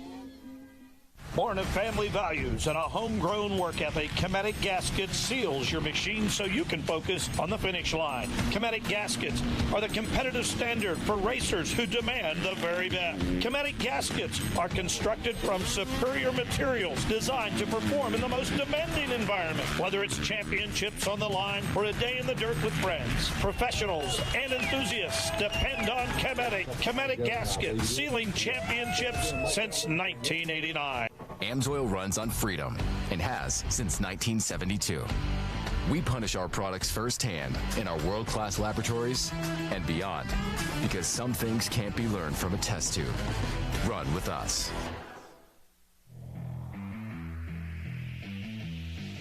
GNCC Racing is brought to you by Specialized Turbo e-bikes. It's you, only faster. And Rocky Mountain ATV MC. Get ready. Welcome back to GNCC Live here on RacerTV.com. Aonia Pass here in Washington, Georgia. As we left off, we were watching the FMF PowerPoint, that battle. Richardson, Hart, Glotta. We're watching the 8-mile marker now. Method Race Wheels, Method Alley, and hoping to catch back up with that battle for second as Bryce and Neal, I'm going to say it's checked out to Laterville. I didn't think I was going to say that about him today, but he's trying and succeeding. Pulled a minute. You know, they kept him kind of close his first couple laps. You got like a 35-second going into 2 laps to go, and then coming into this white flag, he's got a minute lead on these boys. So, Mr. 85%, showing him what's up. That's it. Might have cranked it up to 89 today. You know what did it for him today? The lock-in.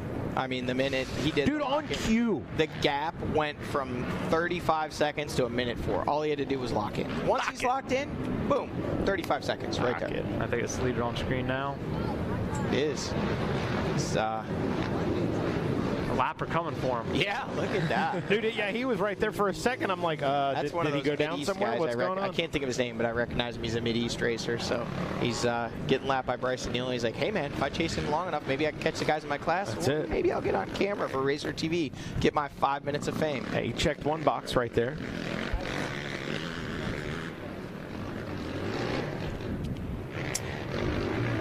We got some other A-class riders coming by here. There is, I believe that's Billy Wallace right there, your last year's Junior B champion. This year stepping up to the Junior A-class on that free YFZ 450R that he won. Oh, that's right. The Yamaha Blue Crew giveaway. Registered cool. for Blue Crew and was awarded that free machine, and he built it into a race bike for this year, stepping up to A-class. Getting a little screen time there. See if we can pick out any of these other guys. That's Logan Case right there, another A-class rider. Number 486 machine, rider out of Ohio.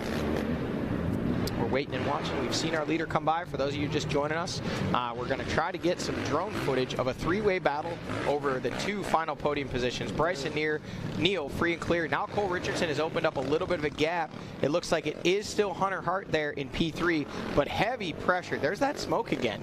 Heavy pressure from that guy right there, the 712 of John Glaude Jr. That is the battle, folks. That's what we're watching. Those are three guys battling out over two podium spots. I'm just saying now, if you are at the track and you want to see a wild finish, you're going to see Bryson Neal, if things stay true, come in, and you got about a minute, and then buckle up, Buttercup, because Richardson, Hart, and Glaude are going to be bringing the heat. Cody, let's make a suggestion.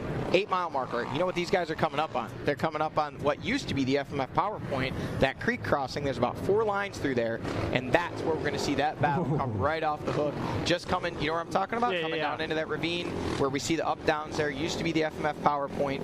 I don't think we have a name for it this year, but there's a bunch of up downs on a hill, and then it goes across the creek. There's like 4 lines there. It opens up, and depending on how hard those guys want to send it, easily could see a pass there. Yeah, I 100% agree, Johnny. You can carry so much speed around that slow line and beat the way that hill is rutted up, the inside to outside.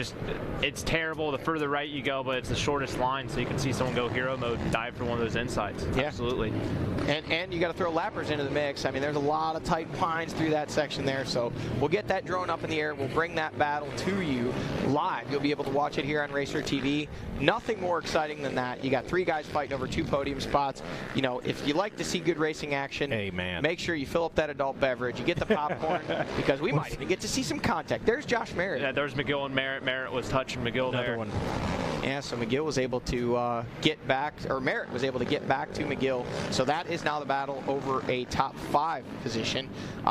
Josh, you know, up front, leading this one early. Can't say enough about how good he looked. Maybe kind of went a little hard. Had to kind of regroup. Look at this.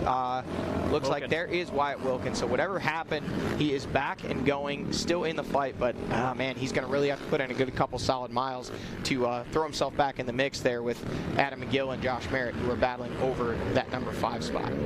Yeah, Wyatt Wilkins. And it's a tough break, but again, still some great takeaways for him as a rookie. I think top 10's he's got to feel good. Yeah, you know, Wyatt was pretty vocal after round 1. He ran there in the number 2 spot for a while early, taking the whole shot then at round 2 in Florida.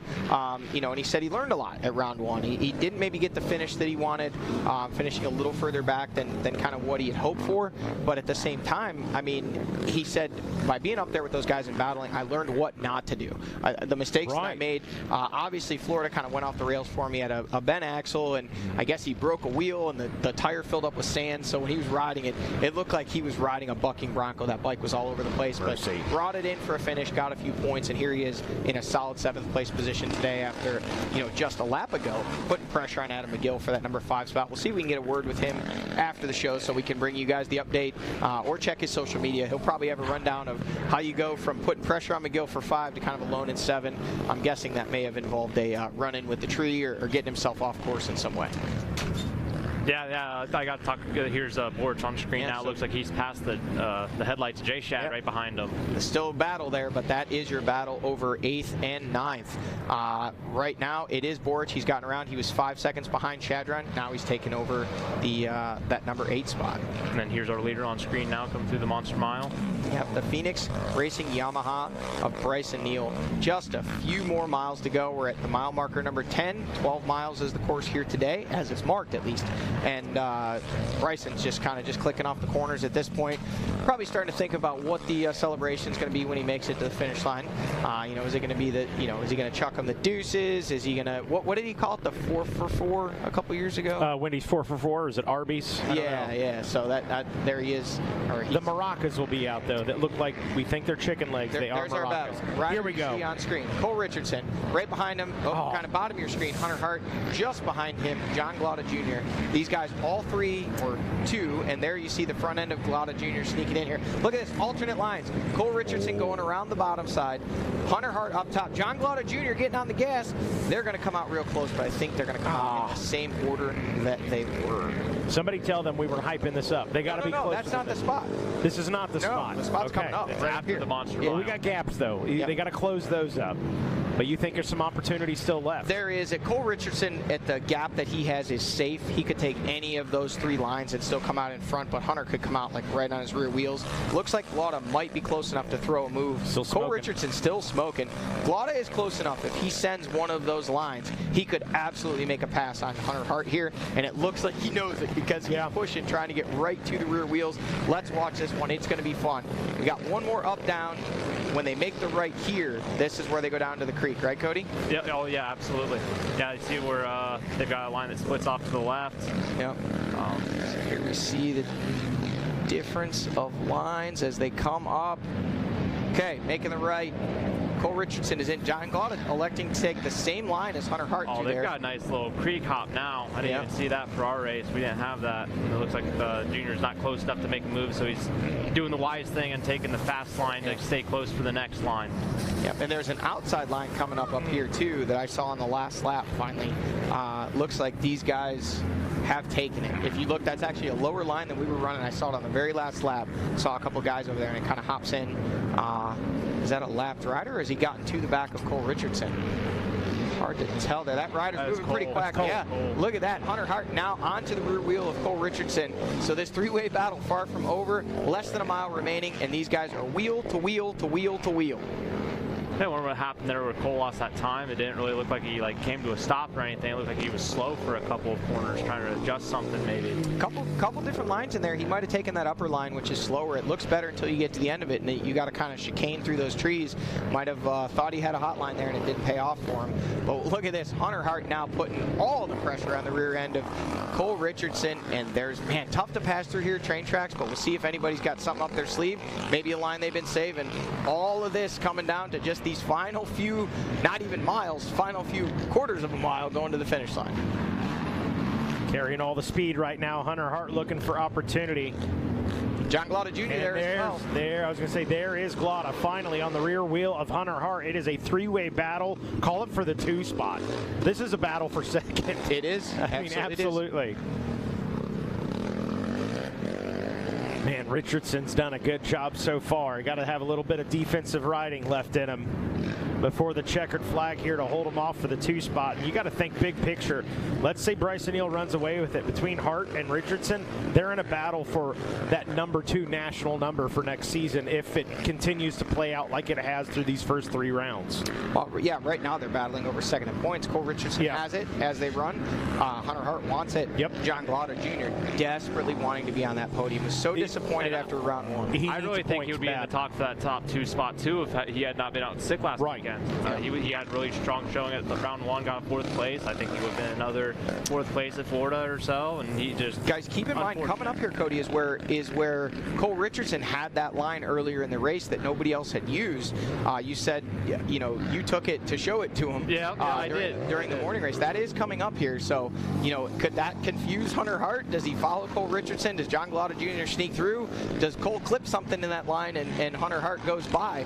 Man, these guys are absolutely throwing everything they have at it here as we're coming down to the finish. Bryson Neal ever closer to the finish, about a minute ahead of this battle, but that's kind of a foregone conclusion at this point. We're going to keep our eyes on this one and see if we can sort this thing out here. Just a few turns remaining.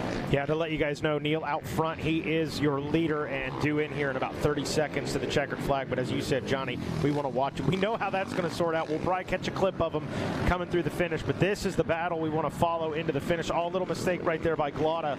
Lost a little bit of time there in that 4 spot. There's that inside line. Neither of those guys taking it. It is bannered off. There was the double red and white crosshairs where you're not supposed to go outside of those. So I noticed that during our race, people started taking it at the end of our race, and I always went around it.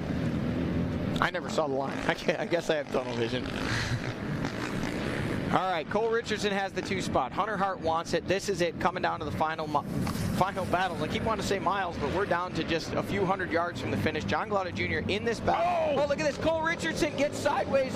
And now that allows John Glada Jr. back up into the battle. It looked like he had fallen off the back, but now he's back in it due to that mistake from Cole Richardson, so you know he's feeling the pressure. We got those couple chicanes, though, out at the backside of the pit area that could loom large. You know, it's just 2 out and backs. But, man, all of this coming down to just these final few corners. They got to charge through the mulch pile. And is there anything somebody's been keeping in their back pocket? You can't get any closer than this. Boy, I tell you what, if you're going to make a mistake like Cole Richardson there, coming out on the winning end, really getting the machine sideways, and just Hunter Hart had nowhere to go. He had no choice but to check up and stay behind him.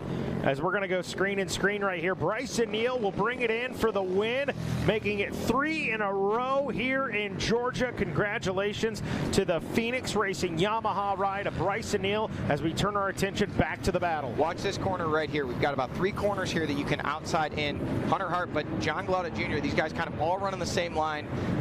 We've got a couple more here, and then it's just going to funnel down to one line as they come through the pro pits and then back into the woods. There is a split line in the woods right before the finish. If you take the outside to the right, you can carry some speed, but these guys are trying to settle it right now, and now they've just got the VP Fuels Pro Row, and then they've got that one little section of woods. That Pro Row, those mechanics, everybody is about to lose their mind for this battle right here, going for it, unable to make it happen.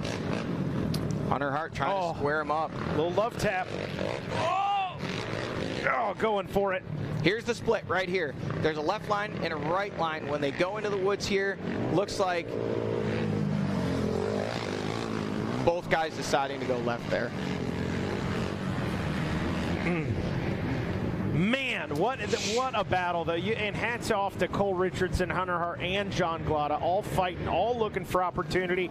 And just like that, Neal with the win. Richardson second, Hart third, John Glada fourth. How close were second, third, and fourth? You could throw a baby blanket over them. That's how tight that was right there. Not a normal size blanket. No, a baby blanket. Sweet little baby These guys are absolutely gassed. They all laid it on the line, man. You can't even imagine the heart rates. They haven't taken a breath since about the 6-mile marker. No. Cole Richardson's taking a look down, wondering where that smoke's coming from, but at this point, not super worried about it. Hey, man, P2, obviously only one position he could have been better, and Bryson Neal had a lock on that today. Mercy sakes alive. What a wild finish here at the General GNCC. Impressive battle for those guys, and hey, we didn't talk much about B. Neal in the end, but he won. He won. Yeah, he won the race. 1 minute, 11 seconds. And Adam McGill, when he comes through here in 5th place, will be the sole holder of that 4th place in points. Yeah, so and a great day for the Gator. Well, he was still under pressure from Josh Merritt, so good point. He would still have that P4 in the points, but even if he comes across in 6th, but that battle may not be settled just yet. We'll see if we get a shot of those guys coming across while we wait for our leaders if they're ready with the interviews here. Sounds like they are getting things ready. Adam Gordon let us know when they're ready. We can throw it down. Looks like Jackson Burrell standing by, waiting on the okay. And there you go. Take it away, Jackson Burrell standing by with Bryson Neal. All right, thanks, guys. I'm down here with Bryson Neal yet again. Bryson, 3 for 3, man. Tell me how it feels. How did that race go? Take me through it. Oh, hey, man, it feels great, to start off this year on a new team with David Eller and the Phoenix Racing Yamaha team and DAS Racing Engine. A lot of new things this year, and I'm just so proud of all the hard work we put in this winter to come out and get 3 wins in a row to start the season. Today was perfect racing. We got a little bit of rain yesterday, soaked up perfect. The track was just phenomenal today. Even with the clear cut and a lot of not typical GNCC racing, I loved it. I loved the track today. It was rough. It was fast. I mean, it was flat out wide open. It was like a GP. So I had a lot of fun. Elka Shocks by Impact Solutions, they worked so great today. CST tires were digging. Hauser components, everything about the bike, I was loving it. And I'm just so pumped to get this done, get 3 in a row, to have a great start to the year like this. And looking forward to a 3-week break. I tell you that. Have some time to look around and do some other things, and then get right back to it here at Tiger Run. So we're looking forward to it. We're happy, proud of my team, proud of my guys, and we're looking forward to the next one. All right, guys, your overall winner yet again, Bryson Neal.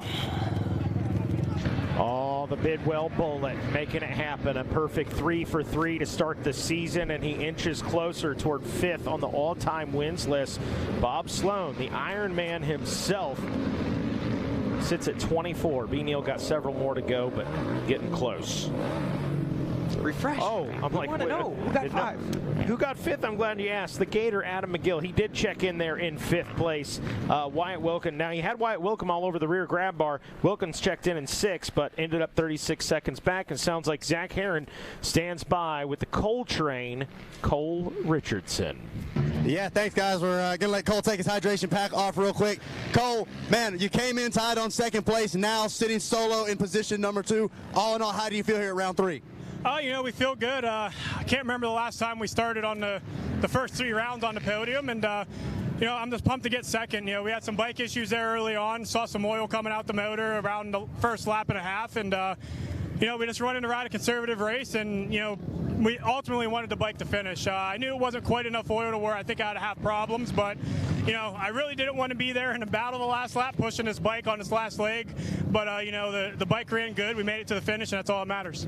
Absolutely. Now, bringing up the smoke, I was going to ask, as far as that goes, were you getting messages as far as early in the moto, you knew you kind of needed to save the bike, or were they just saying go for it, and then at the end they started to mention the smoke? I noticed it myself. I took a gander down and saw, I have an idea where the oil was leaking, and, it wasn't a big leak, and, ultimately this is my call. I know my machine. We put in a lot of hours on this thing, and I trust the products I run and the motor I have, and we took a gamble. I got a pit board saying need oil ? Or pitting for oil, and I knew this track would be hard to make up time, but very easy to lose it. So we took a gamble, but we were confident in the machine and knew we'd get to the checkers. Going into a 3-week break, sitting comfortably in 2nd place. That is Cole Richardson, bringing it home in 2nd. How about that, boys? Leaking a little oil on lap number 1. He said, what was the strategy? Send it. What are you going to do? I mean, you had no time to pull over. Seconds or minutes, minutes or hours. I'll stop when the bike stops. That's it. I said during the broadcast, if it's smoking, that means it's still got some oil in it. Once it stops smoking, then we'll panic. What are you going to save it for? That's no it. point. You run it till it blows, and today it held together and got him to the finish line for a P2, so made the right call there. Yeah, let it all hang out. So we got one interview left. That's Hunter Hart, the H-bomb down there in that epic battle. And I tell you what, while you boys are down there, if you get a chance, we'd love to hear from John Glotta Jr. as well. I know not typically what we do, but I'd love to hear from him in that 4th place ride after we talk with Hunter Hart. Jackson Burrell stands by. All right, thanks, guys. I'm down here with Hunter Hart. Hunter, you got 3rd place today. You were right there with 2nd. Take me through your day. Yeah, we finally, got our start, I think, figured out a little bit. We worked on those a lot this week. Ended up grabbing the whole shot. Josh ended up getting me 3rd, 4th corner. He was kind of cruising that first lap, and then we were able to, Bryson got by me. Forget where Bryson got me, but then B. Neal was 2nd. I was 3rd. And basically we ended up getting Josh there. And it was deep, it got super deep out there. Place got fast. I mean, you could lose a lot of time quick, and you weren't going to make it up as quick as we could in other places. And